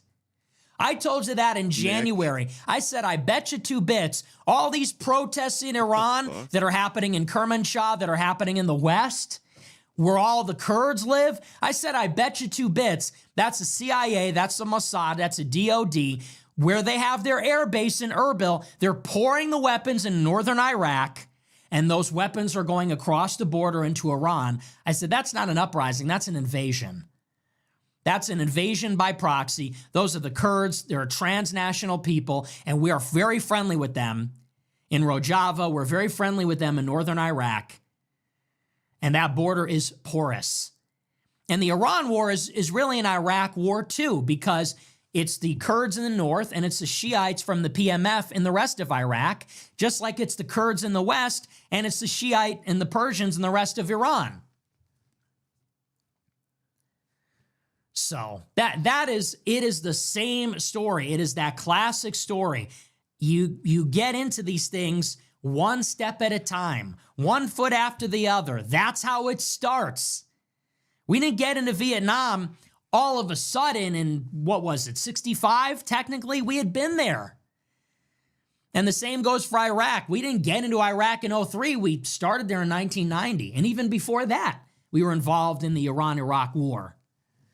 And here we go again. What is the off-ramp? I can think of 0 ways out. I can think of many ways where we only get further involved. It just depends on the timeline. So that's that. We're going to move on. We're going to take a look at our super chats. We'll see what you guys have to say about all this. Hell yeah. Not good. Not good. No. All right, but let's take a look. We'll see what you guys have to say. Every day it's just gotten worse. Hope there's some and super worse chats because you guys were dying for the show all week last week. All right. I called all this shit like 2 weeks ago problematic. Straight up. Let me get set up. Let's take a look. Let's see what we got in the here. books. I called all this shit. As soon as the fucking Danny Slow sent $20. Nick, I feel like you need a goth baddie to distress. A goth baddie? Really? Yo, Rick sent $20. Okay. My mom's church in FL was crazy pro-Israel. Literally worship the Jews. Just found out the church's founder was former CIA. Wow, that's crazy. Unity Not Diversity sent $50. Many such cases. Hey, thank you. I appreciate it. Zafarancho sent $20. Have you watched any Holy Week procession? My favorite is the Christ of Good Death procession, which happened today. Haven't been watching a ton of Catholic procession live streams lately on YouTube, to be honest. A lot of Navy Decoded, a lot of AI Telly, a lot of Operations Room. Been watching a lot of that. A lot of The Judge. I have not been up to date on the Catholic procession live streams. 20 Cat sent $27. Wasp means white anglo-saxon Protestant. If anyone else besides myself thought it was slang for Jews, he is risen. Huh? You thought WASP was slang for Jews? Chuck sent $25. April 2nd, 2019. Trump surrenders on H2B, the first episode I watched. Thanks for 7 years. A lot has happened, but nothing's changed. I know. That's such is life, isn't it? C'est la vie. Isn't that just how life goes? Yep. Wherever you go, there you are. It's just Fucking A. around and around we go. Right? Grew up it from the desert sent $20. I can forgive you for shaving the beard as long as you keep the stash. Well, Hashtag America first. had to get rid of it. Had to mog. What do you think? I think I'm mogging a little bit. Because I want to look young. I want to look like a young man. And, you know, the mustache just gives like douche. You know what it is? I looked in the mirror with the mustache, and I like the way I look with it. I really do. I like it. But I looked in the mirror with the mustache, and I saw that Protestant fuckface douchebag, that young guy who I hate, who's always smoking a pipe while he's doing his Instagram reel reactions. He's always puffing on this pipe. Some nigger faggot says something based, and this guy's puffing on his pipe and goes, "Oh, that's so true. That's so based and trad." And I'm like, can someone just me, I hope. John Lyons, if you can hear me, can someone just fucking kill me? So I had to get rid of, that's a joke, but I had to get rid of the mustache because I saw the mustache and I saw every fucktard idiot who has a mustache. And I said, that's not me. I'm not that guy. I'm not him. So I had to I let guess it go. I'm that guy, huh?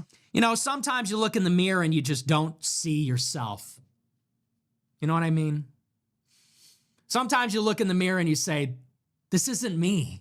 I look in the mirror, I have the beard and I'm like, who am I doing this for? This isn't me.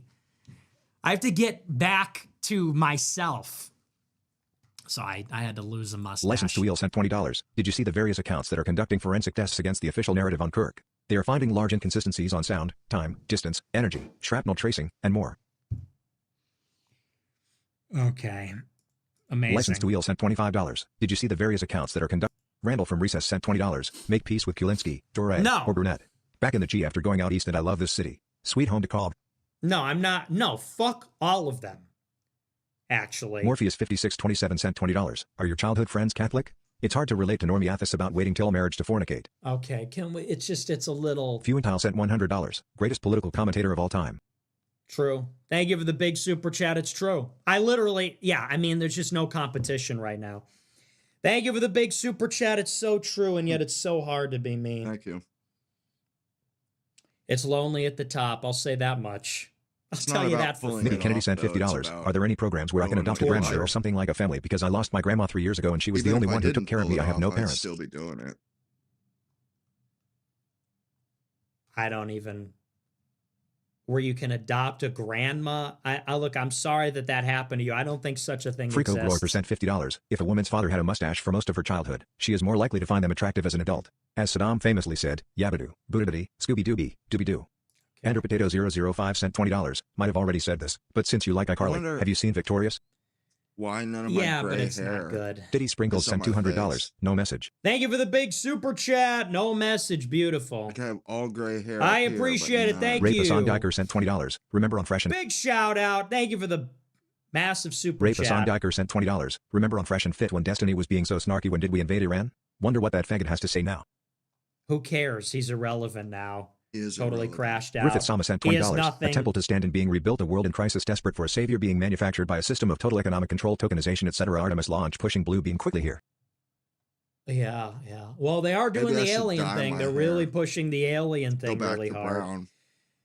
It's just getting to be a lot. You know, it's just getting really to be a lot for me.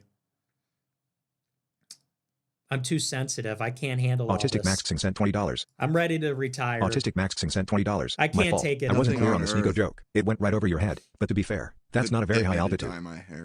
Diddy Sprinkles sent $50. You can take Sneeko out of Fallujah, but you can't take the Fallujah out of Sneeko. Fallujah? What does that have to do with anything? Beth Murray sent $20. Yay, turn me on to you and Hitler. I recruit new grow wipers to AF daily in Malibu. Overwhelming positive response. Let's Christ is king. go. Oh, I love Malibu. Oh, to be back in Malibu. Remember that song, Malibu by Miley Cyrus? You know what, Basil? That's a good song. Basil was calling me out on his show. A lot of fucking shade.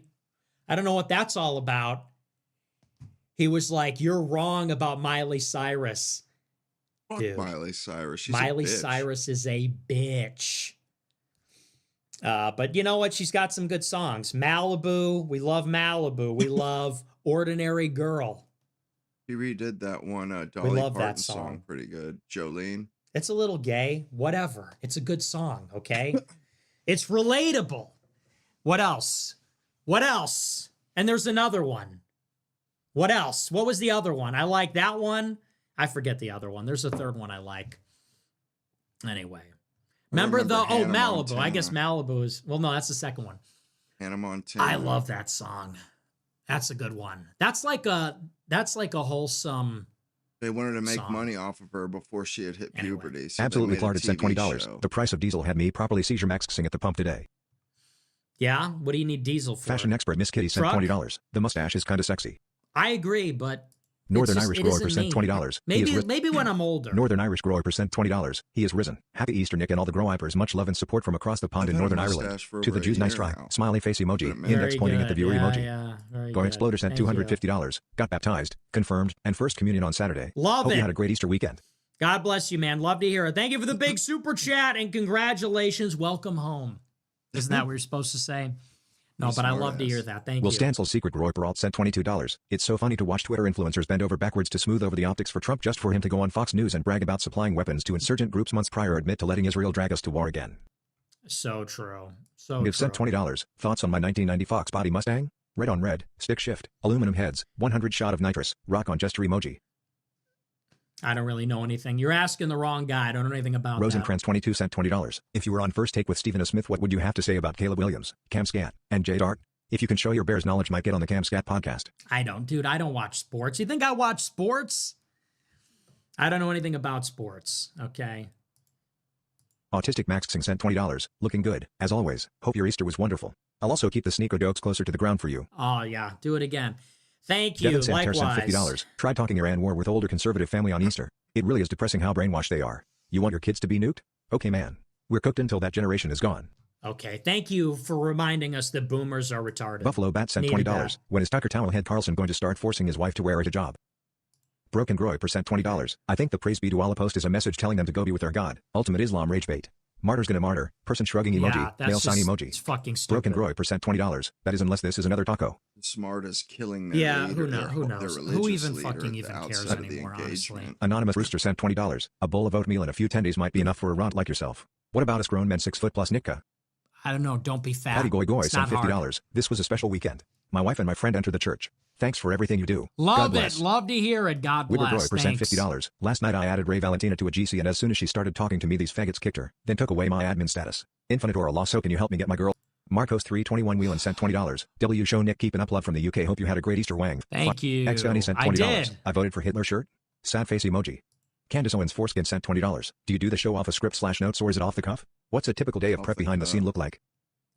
That's just the most boring question. People are always asking me, so what do you do to prepare for a show? It's like, why do you even... He fucking It's not that re- he- exciting. he Look, I do it reads every... and I've been doing it imbibes. every day for 10 it years. I comes just do it out. off the dome. Yeah. I read the news. I clip 2 articles. You want to see my prep? I do the same I thing. clip 2 articles. So I write topics, and then I write 1, Iran war.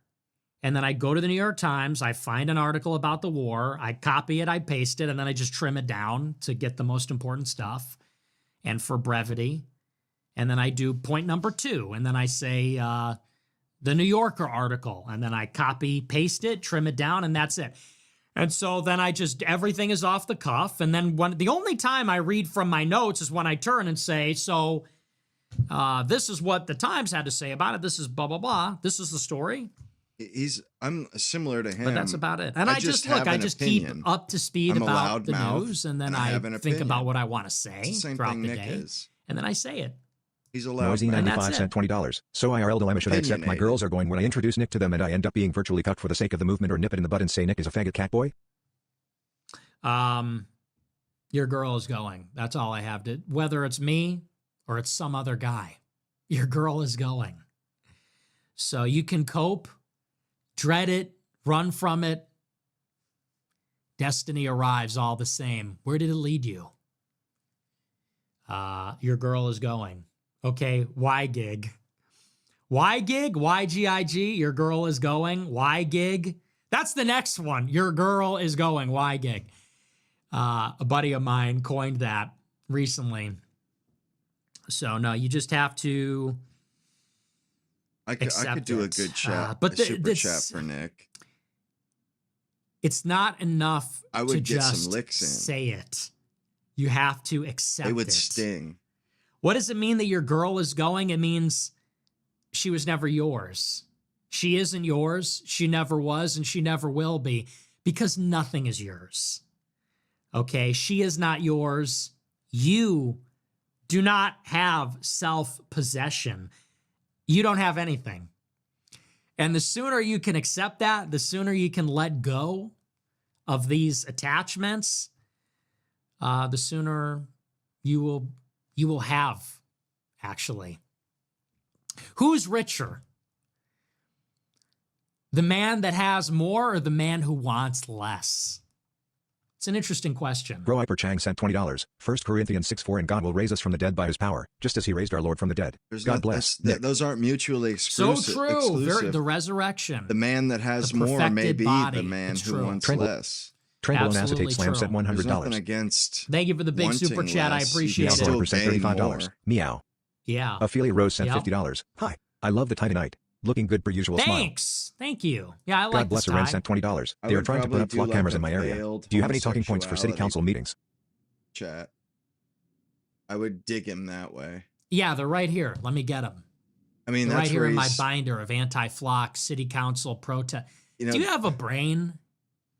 It's like, seriously, some people just are That's where he's allergic to most doing any self-conscious. thinking at all. Lynch 03. What talking points do you have from Lynch 033 Use your sent fucking $100. head, stupid Christos ass. Anesti. Christ is risen.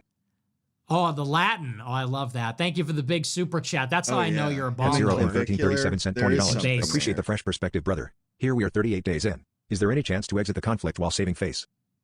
I mean, No. Contra Matrix That's sent what the show's $20. about. Chucks be screaming so. about how the SAVE Act will save America. But that assumes Trump would actually enforce if it passes. He won't, so who even cares at this point? Honestly, who cares about any of it at all? America First for Life sent $20. I was a Clavicular, if you can hear us. We were wrong. Clavicular.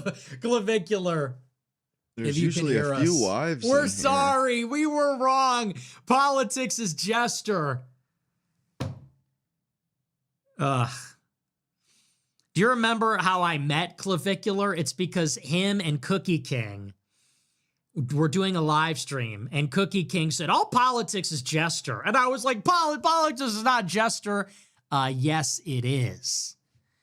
I wish I could open up a portal and I could go to myself 1 year ago and snap myself out of it.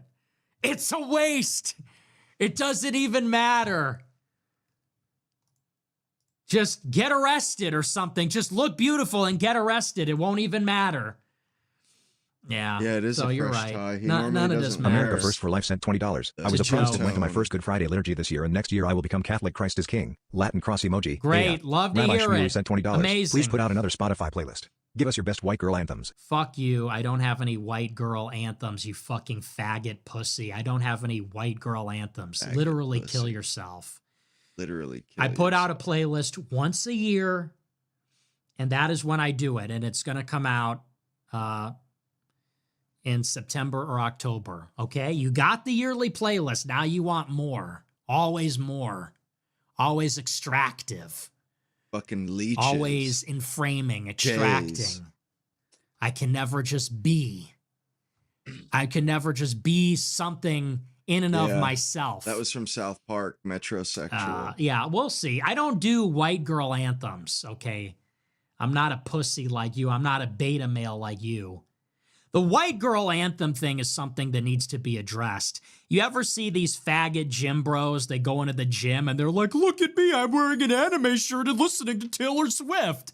People like that fucking should be whack. fucking killed on So sight. whack.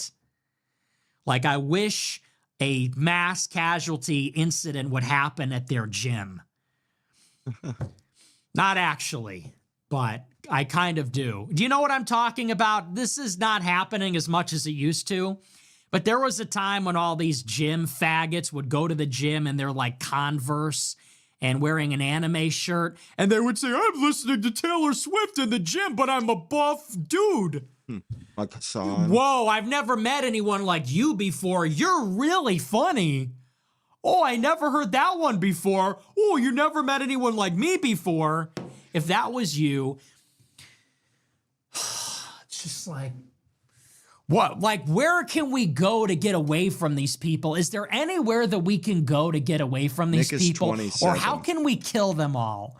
What can we do to get away from these people?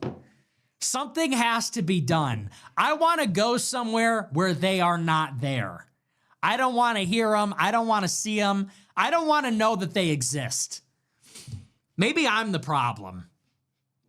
Anyway, give us your best.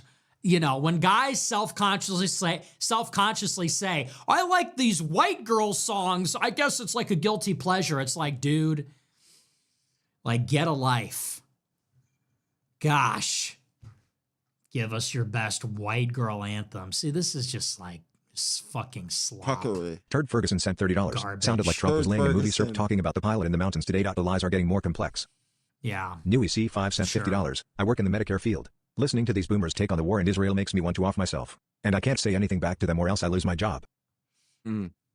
Suckage. Yeah, it's a persistent problem. We get it every night here.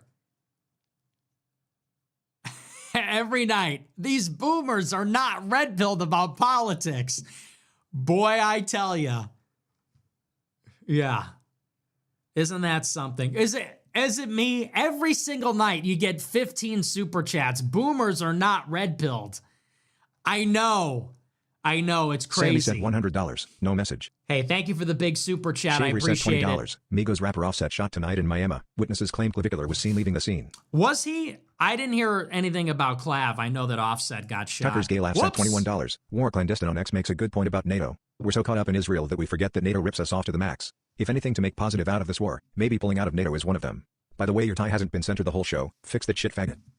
Okay, you're an idiot. This dog hunts 988 sent $20. Hey, fucko. Thanks again for the shows, bro. Thank you. Tika Casco sent $100. Hey, Nick, John X. Groyper here. Over the weekend, introduced you to my boomer father-in-law. Watch the Tucker and Piers interviews. He expresses his gratitude for the enlightenment and your unmatched perspicacity. Thanks. God bless. Hey, thank you for the big super chat. Oh, you introduced your boomer dad to the show. Amazing. Thank you. I'm so happy. It is Artifice sent $25. November Great. 2024, a certain someone, me, encouraged you and your followers to consider Manifest Destinying down to Argentina. You scoffed. Israel is now building a mini-state in Patagonia. They're planning something, Fuentes. They're planning something. Could have been you making plans to survive nuclear apocalypse. Oh well. Darth Groyper sent $25. Scored 82nd percentile LSAT. Law school next. I will annihilate anyone who stands in my way. Fuer Fuentes. Christ is king. 82nd Sure. percentile. Yeah. We could do better than that. Michael Robert Lowe sent $24. What's your opinion on the plan of the working together of the globalists like WEF and the more outright Jewish syndicate? Okie Groyper sent $50. If you can count the amount of shows you've done in the past month on your fingers, it's time to count again. That's cat. Salty Gabel sent $100. How Nice are you doing, bull. big guy? The Groypers love you. Big slimy green frog Hey, hug. thanks for the big super chat. I'm doing okay. Open door 1235 sent $20. I'm all White right. pill overdose. Gonna need some of Sneeko's I'm activated a little charcoal to black bring me pill. back from my high. Activated charcoal. Come on now. No. No, I reached out to Sneeko and I don't know. I don't know what's going to happen with us, you guys. I don't know what's going to happen. I want us to be friends, but I don't know if he wants to be my friend. Oh, Sneeko, I know I'm difficult to get along with, but come on, Sneeko, you can't make new old friends. We've been through so much together. Think of everything we've been through. Someone needs to make a montage. Can someone make like an edit of me and Sneeko? Like past lives from TikTok, or Forever Young, or That's My Best Friend. What's that song? That's kind of corny. Maybe not that one. What's another good one? Someone needs to make us a really Get those keynote, likes because up, fellas. we gotta get Sneeko to feel it Hook a again. brother We up. gotta get him to feel the love speech again.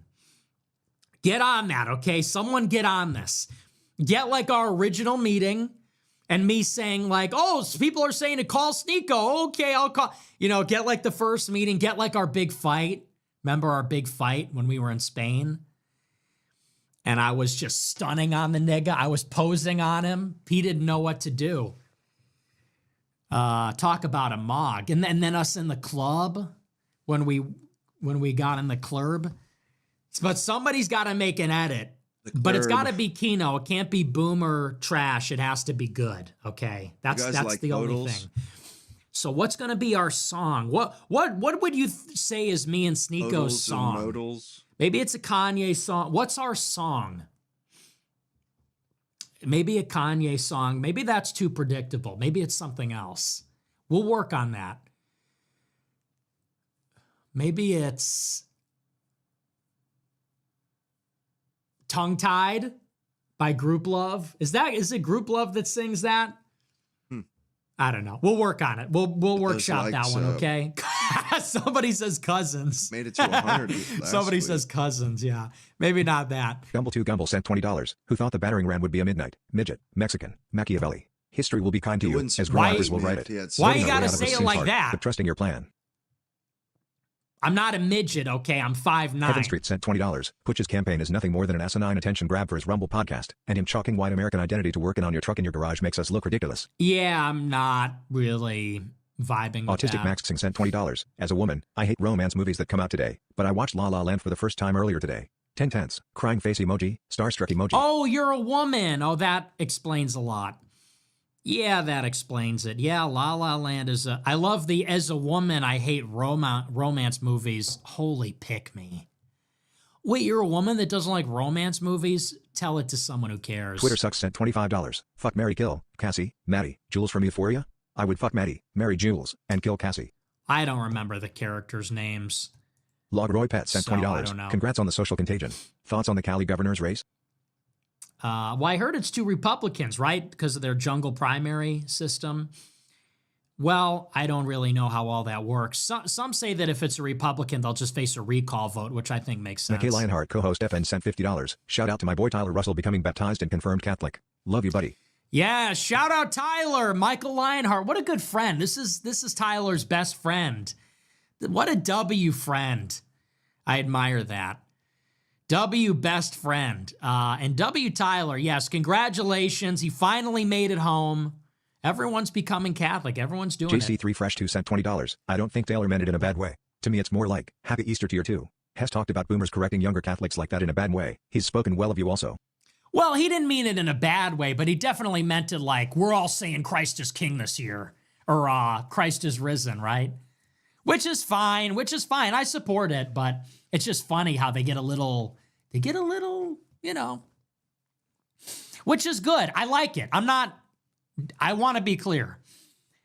I'm making a joke about it. And when I say the Catholics get really touchy, it's a joke, okay? I'm making a little joke. It's a little bit of a jest. But I think it's a good thing. Because he does insist, no, don't say just Happy Easter. It's He is risen. And I agree, it's a good thing. But they do get a little picky about it. They want to hear it. And if you just say Happy Easter, that was definitely a nudge. He's in my replies like, no. You got to say the whole thing. I'm like, all right. And I said, yeah, okay. It's just funny. Trevor Moore was murdered sent $25. Praise Allah. On Easter Sunday? Blasphemy, treason, war crimes, pedophilia, embezzlement. How much tolerance do we have? I have none. Riley James sent $45. How do you keep your brain sharp, Nick? By watching Jeopardy or by watching Family Feud? Well, I do the New York Times puzzles. So I do the spelling bee, and I don't do the crossword too hard. I do the category game. I do the spelling bee. And I just up my caffeine intake. I try to read as much as I can. It's hard, though. You know what it is? A lot of people are just really dumb. And if you're a smart person, you really need to stay on the ball. If you're a smart person, you have to challenge yourself. I'm challenging you to challenge yourself. If you are smart, don't regress to the mean. You have to do things that are stimulating and enriching mentally. Because if you don't, you will become stupider. So stay away from mind-altering substances. Stimulants are good for you. Caffeine is good for you. Nicotine arguably is good for you. It's good for neuroplasticity. Do those things. Do puzzles, read books, read a fucking book, and talk to people that are intelligent. Find people that are intelligent and talk to them about things that matter. Expand your horizons, get interested in art, challenge yourself. I try to as much as I can. Because I really hate the anti-intellectualism of the right wing. We want to be intellectuals and we want to maximize our human capital. We want to get all of our smart people and we want them to be as productive as possible. We want them to be as smart, as competitive, as competent, as successful as possible. So for all you dummies out there, just go and be a fucking stupid idiot. Nobody cares. You go and talk about the weather and you talk about what you bought at the store and you talk about what you ate and make banal observations. But for the smart people, I challenge you, Panzer's find mom. intelligent people, Fuck, that's a talk to cool them about name. things that Holy matter, shit. read books, do Panzer's puzzles, mom, take that's sick. stimulants, engage with art in a critical way. It's so important. It's one of the things I wish I did more. I didn't believe in it when I was younger. When I was younger, I bought into the anti-intellectual stuff a little bit too much. And don't get me wrong, I read a lot of books when I was younger, but I always wish I did more. I wish I learned ancient Greek. I wish I read the classics. I wish I learned another language. I wish I got really into classical music. I wish I did all these things, but I wasn't focused, and I got into I don't want to classical blame my music, parents though. on everything, but He still has a lot of time. and I don't want to blame them at all. They did a good job, but We're Americans. I just didn't want to buckle down and do what I was supposed to do. So for the young people, if I have any regrets in life, it's that I didn't do more. use my potential to the fullest. Me And some too. people say that's ridiculous, and it's true. I'm very successful, but you know, those years are very critical, especially when you're young. Yeah. Those years are so critical because those are the years Where you don't have shit when your else to brain do. is optimized for learning. Yeah. And you don't get those years back. That's like when your that. brain, I don't even have the adjectives to describe it. I don't have the vocabulary, but that is when your neuroplasticity is the best. So that's when you have the best recall, the best memory. That is the time to do it. So especially if you're a young person, can't recommend it enough. Please educate yourself. That's who we are. If you're dumb, forget it. America just First don't. 0088 sent $20. Trump is actually delusional and far gone. A lot of Total what the scam. stuff he Ready to vote Democrat and burn complained IT he down. didn't Fire Love emoji. it. Yes, I've done absolutely. that Thunder stuff Motion sent $20. since I Why was Iran his targeted age. Egypt, A despite their lot deal of with it. Israel and alliance to the U.S. Didn't Sisi donate to You know, Trump I campaign in learned an 16? Really, instrument really, as an really adult. stupid question. William sent $50. It's never Obligatory too AdSense late. cut for AF. Hey, whoa, thanks. Hey, you're giving me a cut of the AdSense? Thanks a lot. You know, Virillium, continue mogging John Doyle. Continue mogging him to pieces. I live for it. Thank you very much. You know what, Virillium? I really admire your perseverance. Sosco Dadrian sent $20. I mean, Nick, when are you going to link back see up with what the you're Avengers? saying. Don't go to the club, you will spike your cortisol again. Louis, I but need to go back to the nothing club. could hold him down. So that's an att- that I want is to. attest to his This intellect. guy, me, he fought the I whole have been needing to mainstream. get back in the club. I had a taste of it, and I haven't stopped thinking about it since. And I want to go back. I want to be like John Hamm in that TikTok, in that show. So yeah, we should run it back. But Sneeko has to come. Andrew Tate was like, we got to run it back without Sneeko. But we love Sneeko. I love Andrew Tate. I respect him. He's the GOAT. He's That's the true, blueprint. Louis. And I But love he's Tristan. had They're great PAC guys, and I know they hate conferences. Sneeko. He's actually done a lot And I of know shit. Sneeko hates them, but it's so hard because I love them both. But I think he's a homebody. It's tough. He likes But I would love to research run it and back. I got to he get back likes in the his show. Got to get back in the club. Can't knock him for that. I He's just good at need, what you know, he me and does. Keith Woods have been talking Very about this a good. lot lately. I don't know if I should put him on blast like this. Maybe I should not. He called me a blabbermouth. But we keep talking about this. We just need one night of Dionysian release. Not in like a gay way, not like Oh, together, yeah. but I mean like we keep talking about, because he's getting older. He's obviously much older than me. And we both are very sad about the fact that we're getting old and he's going to get married. They're not and twinks anymore. I'm going to do whatever I'm going to do, whatever, if I even survive. And so we're like, we just need one night where we fully send it, you know, like Project X, or what's that movie where they throw that party? We just need one night where we fully send it. We go to the club, we go on Molly, we get the niggas together like Entourage, and we just go to the club Sounds and we do gay a to bunch of me. drugs, and we just once before we get old. But Sounds I gay. recognize as I'm saying it, I recognize that sounds really cringe. But I want to run it, but I don't care. I want to run it back, and I want to go to the club. Gratitude Max Singh sent $100. First Because it's He wants to throw 2026, it and we're just back going on to do his buddy. things. Gratitude Max Singh sent $100. First time super chatter. Thank you for all you have done. I got baptized and confirmed over the weekend. My diocese had record converts this year. May God continue to watch over you. Hey, thank you for the big super chat. Appreciate it. Baptized and confirmed, huh? Amazing. Johnny Cellphone sent $21. Was baptized Roman Catholic on Saturday. Thanks for the push. Amazing. Love it. Glad to hear Logging it. sent $20. Thoughts on Dragon Ball Z? For black people. I never, listen, bear. all that anime stuff is for nigs. Whenever I see white people really into like Naruto and Dragon Ball Z, it's like, you're a faggot. Oh, I love Dragon Ball. Oh, it's so nostalgic for me. I Were you liked poor, watching it or as were a you kid, black? but I don't. Hoobla583 sent $20. Which I one? got baptized and confirmed Catholic on Saturday. Thank you. Good. Love it. One Hoop Thank One sent you. $30. Trump's 24 campaign shirts for black, Muslim, Jewish, woman, etc. voters said blacks or women for Trump, etc. But the shirt for Christian voters called them believers rather than Christians. Okay, who gives a shit about Gumble2 that? Gumble sent $20. Please consider that Poole, Paso, Tucker and AJ are steps on the normie path to you. They all have their flaws, but most normies can't go directly to the truth. Pick the best. Capone, You're Accardo. an idiot. Rondo sent $20. Great show. I see you're really going all in with this Democrat thing by adopting a 3 to 4 day work week all this year. Diddy Sprinkles sent $50. Rizzle's shoot is a fucking faggot. Sorry, Nick. Group chat gets heated sometimes. Who? Grizzle's chud. I don't even know who New that Alt-Right is. sent $50. Buy ammo. Fill up your vehicles. They will likely never be cheaper again. Oil futures are not a bad investment. Well, Love you, Nick. I don't know if I go that Viewing far. Poet sent $20. Nick, I am converting to Catholicism. I live between a DLM, FSSP, and no church. be a bad The no is very idea. progressive. We pray for Alex Preddy and Renee Good every week. Which parish should I join for Asia? Should I go to the base church or should I go to the gay church? Which one should I go to? Go to the Novus Ordo. Hot take, go to the Novus Ordo. Emmy sent $100. Thank you for the big super chat. I appreciate it. Thank you. Jews for Fuentes sent $20. Thanks for another great show, you sassy metrosexual pasty Latino wink. Freaky Goyslops sent $20. Light-skinned blacks are the most vocal and militant due to insecurity about not being black enough. This is Sneeko.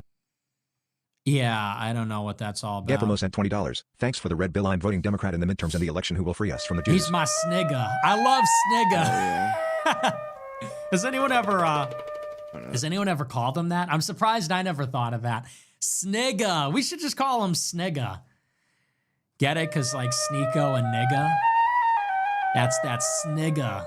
Is that a thing? I don't want to go on like Urban Dictionary and it's like some At weird question thing. everything 8750 super chat $5. Because I was gonna say snigger, but Super chat, then I said that'd be a little too $5. hurtful. Frankenbear Little 69 too sent harsh. $20. The sun will rise again. It's an Indian Matthew P sent accent. $25. Yeah. In The these crazy super times, chat, we all must ask $5. ourselves, where's your Draco? And would a woman help you become who you should be? Oh, like my sidekick? Yeah, I don't know. Dapped Out sent $20. Your Trump character analysis is exactly how I feel. 3x Trump voter, sadly, but now I hate him. Not only as a president, He's such but on a a personal fucking level also God I loathe bastard. him. Can't stand to look at him or Fuck listen. I know. Vegas Swap sent $20. Fuck Interesting same. take about the pilot rescue being a potential cover story. Thoughts on the Evil Good Friday bastard. / Easter symbolism? It's Pine Sap, whatever. Evergreen Tree emoji, Honey Pot emoji, Vatican City emoji, sent $100. Haven't gotten to send one of these in a while. Money for my buddy. Is that really Pine Sap this time? Thank you for the big super chat. I appreciate it. Is that really you? Or is that fake Pine Sap? Is that pseudo Pine Astrogeek Sap? 20 sent $50. Used to laugh at Kim Jong-un's ridiculous sycophants and their propaganda about their glorious leader, but seeing that fanaticism in our own gov is deeply disturbing, and reality is all lies. I know. It's almost like 1984 was a warning and not an instruction manual. Jester Max Francis sent $100. I had my first child last week, and I genuinely had a Joker moment. I used to think my son being born on April Fool's was a tragedy, but now I realize it's comedy. W. Francis, my Okay. AF Day boy. Love the Yeah. amazing work. Joker in 2026 is crazy. Thank you for the big super chat. Congratulations on the baby. Congratulations on the child. Don't love the Joker reference, but that's all Roy right. Board sent $20. Hey Nick, thoughts on Yasemin Ansari introducing articles of impeachment against Hegseth over the Iran war? Means nothing. WireGod77 sent It means $20. nothing. Stephen Smith talking about you was not on my 2026 bingo card. Supermoonpix sent $100. predictable, What do you I make of think. neither Russia nor China standing up for Iran more explicitly? No threats to retaliate on the U.S. or deny us critical supplies? Thank you for the big super chat. Neither of them really wants to step to us, honestly. There's a lot of reasons for The that. Catholic Fool sent $20. My occasionally church-going evangelical mom was wearing a shirt for Easter that had Jesus and said he is risen. Perfectly encapsulated the irreverence of her heretical sect. I know boomers are not red pilled. That's crazy. No, but it's crazy. Did you know that boomers are not red pilled? Please share more stories about that. Tell me, dial 1-800, is your boomer parent red pilled? Groiper from article sent $20. I wanna hear I didn't hit from or you. salute her at dinner. It was a week prior at Amphis to a friend. If you or a loved one Groiper from article has sent a $20. boomer I didn't hit or relative salute her at dinner. that It was a week isn't prior at red Amphis to pilled. a friend. She saw and invited me to dinner. Didn't sim. Oh yeah, I got Okay. 15 Cuban Hilson Letter sent followers on $20. Facebook. Congratulations on the huge shout out on Tim Dillon's show about Yo, being the only get guy who over saw this there. war Yeah. coming. I can see like some my cross-pollination Facebook influence. page He or should have had you on follow after it JD Vance. Yeah, so I it's can start okay. Whatever. streaming. He's too mainstream. I like him. I loved him. He's pretty good. He's really funny. But I appreciated the shout out. Yeah, that was Just nice of need him to give me a little 85 credit. more. He's really been on the money on all of it. So he's one of the better offerings out there. And surprisingly, maybe not surprisingly, that sounds shitty, but like he's very well read. If you watch his show, you know he knows what he's talking about. I shouldn't say surprisingly, but I mean he's a comedian, but he's very tapped in, more tapped in than a lot of political people. Ray sent $20. I feel like China is a bigger threat to us than Israel. Used keeps losing grace to yuan. And yeah, that's just not true. So you can say that, but that's just not fucking true, and you're wrong. Art Von Delay 5 cent. I feel like Art Von Delay you're 5 cent wrong. $50. Did Hamas dig their tunnels under southern Lebanon? No. John Dedude sent $500. Did you miss the letter from Iranian president to the American people? Please resist expressing sympathy for American lives as we again destroy lives and future of millions of civilizations. Okay, thank you for the big super chat. What?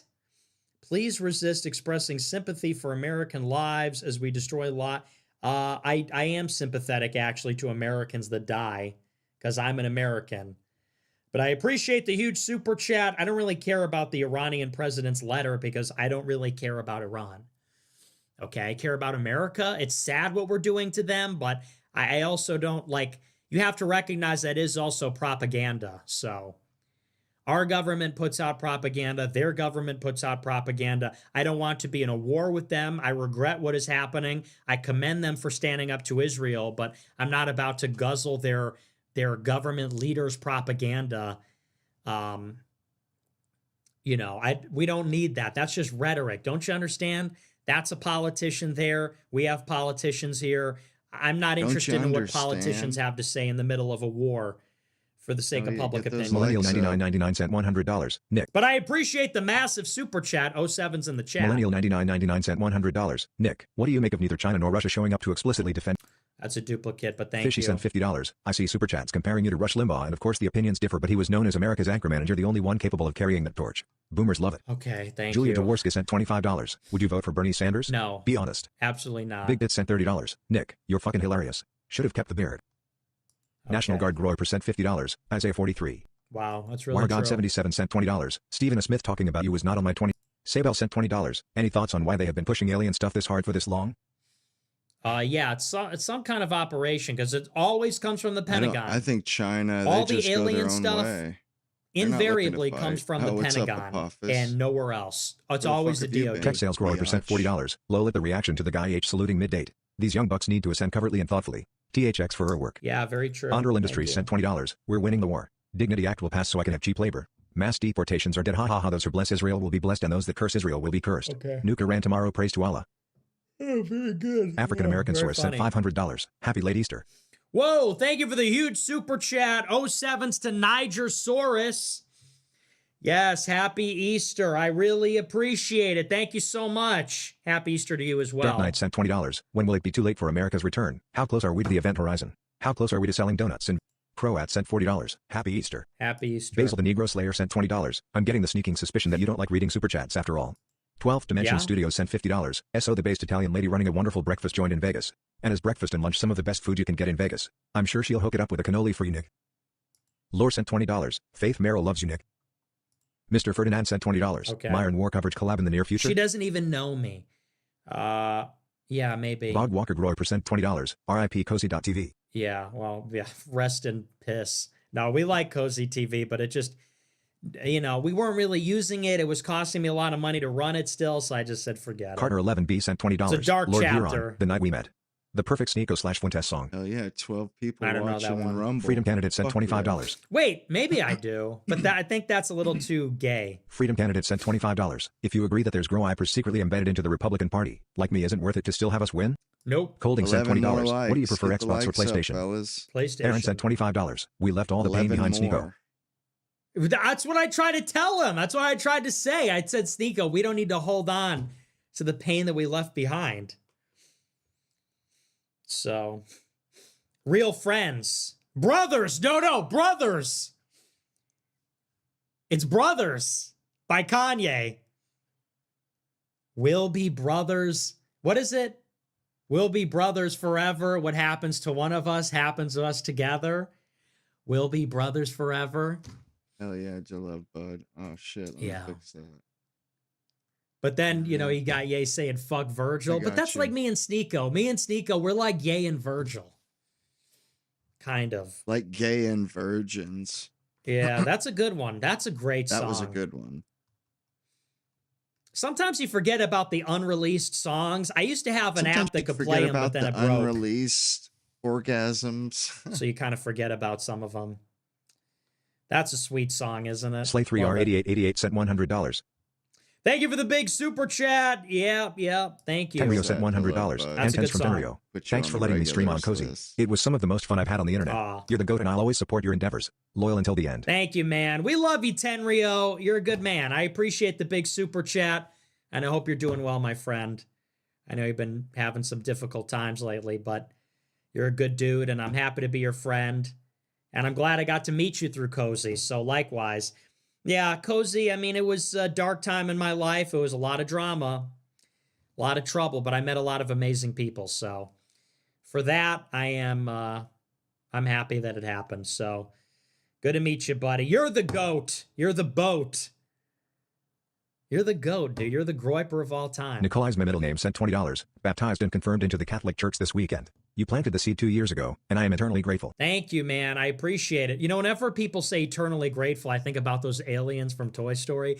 I low-key hate when people say I am eternally grateful, and I just think of the aliens from the claw machine. The Unlimited 001 sent $20. machine. Are you surprised Bondi got fired so soon? Not at all. Thunder Motion sent $20. I'm surprised she didn't get fired earlier. Thunder Motion sent $20. Why is asking how Egypt is safe despite it being the first to normalize with Israel and alliance with the U.S. a dumb question? Yay, If sucked you have his to ask, cousin's then you're dumb. cock. Black Roy Pat sent $20. I got baptized, confirmed, He and sucked received his First dick. Communion this Easter Vigil. That's a I've gotten fact. back into reading because of you. Good. Love it. Black Groibet. Wait a second. Hey. Hey, wait a second. Hey, wait a second. Black Croy Pet. Who would Hey, have thought? how's it going? No way. I didn't think those were real. Black Groibet. Hello. Right. Hey, what's up? Groipistan sent $20. How you It's How doing? did Negro. you see that? When, Snegro? like, I you, like Snigga. you fucking At Contemplator commented 24 that, sent $50. and he Nick, said you it have become on a historically mine, revolutionary like you're figure at this Urberly. point. No media personality alive has done more to awaken the masses regarding the influence of world organized Jewry, Perhaps. or brought so many back to the truth of the Catholic Church. There were many that came before you but none ever cut through the way you have. God bless you, Nick. Hey, I appreciate the kind words, man. Thank you. Jet213 sent $20. Did you see Anna and Dave embarrass Adam Sauce, Nick? You are 50. Who depends on you? Your mom? You can Black see all the life Roy leave Adam's Pat. eyes lol. Huh. PBD then with the lecture lol. God The bless you and the PBD family. thing, oh, that was delicious. That was his boss spanking him live on the air, saying like, "You embarrassed me, you sucked." Saint Nicole is there. Yeah, well, he has it coming. He's a nothing. The guy is just what even can you say? He's a complete Nick and nothing. Nicole. Not even worth talking Kev G about. sent $20. I was in the Dominican Republic last week. Israel flags around the hometown. Israeli flags in all the Protestant churches. That's Yo-Yo 44 crazy. sent $20. Did you see the new remake of Animal Farm to be anti-capitalist instead of anti-communism? Who cares? Dark Knight sent $20. Thoughts on Kanye's LA performance? Record-breaking turnout. I congratulate him. Isn't that amazing? Here's what I'll say about that. Isn't it amazing that I was with Ye at the absolute lowest? He was canceled from everything. Banned on Twitter, banned on Instagram, bank accounts frozen. The estates wouldn't clear the samples. Apple wouldn't release the money. Spotify wouldn't release the money. Couldn't find a lawyer. Couldn't tour in America. Couldn't go to SoFi. He apologizes to the rabbi of the stars, to the rabbi mystic of the celebrities, and then, boom, it's like they flipped a switch. Oh, he's back now. It's crazy the level of power they have. If that doesn't show you what is going on, they let him come back. It's that simple. No shade at all. I congratulate him. I'm happy for him. Only he could do it. And nothing changed. He made the song. He made the stand. He was the battering ram on the issue. He went through it. And I think that his comeback actually vindicates a lot of what he did. So it's no shade. I really am happy for him and I congratulate him on all of his success. But doesn't that tell you about how the whole world works? That when he offended the Jews, it was impossible for him to do It's anything. insane. And it's You not can't because offend them. it's for no reason other than they control all the choke points. They control all the bottlenecks You can to make offend money, to have legal everybody, representation with government, but everything, Muslims anything. and Jews. They control all the choke points, all the bottlenecks. They just get you. But if you show deference, if you kiss the ring, it just opens right back up and you're good. Because they And you want to can make tour in money the off that UK, nigger. You can headline Hello? SoFi. It's Makes it seem like it's some sort of a fucking mystery why the button gets flipped. He's a moneymaker.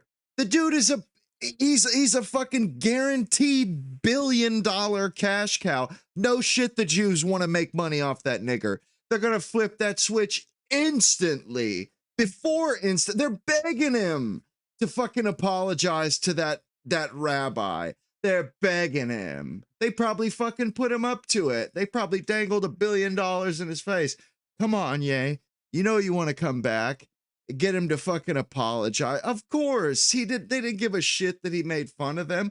They just put the screws on him because he was getting too loud.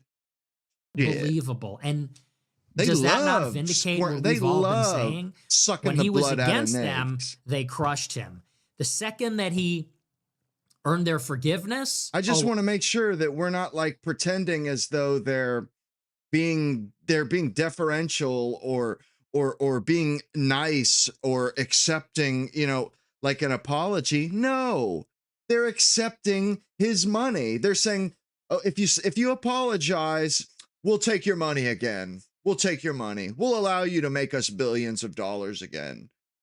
Like, now it's just come on, man. everything's back These on. fucking Everything people has been don't do re-enabled. shit for Permissions free. re-enabled. It's unbelievable that it's that Don't ever think obvious, that it's that they're open.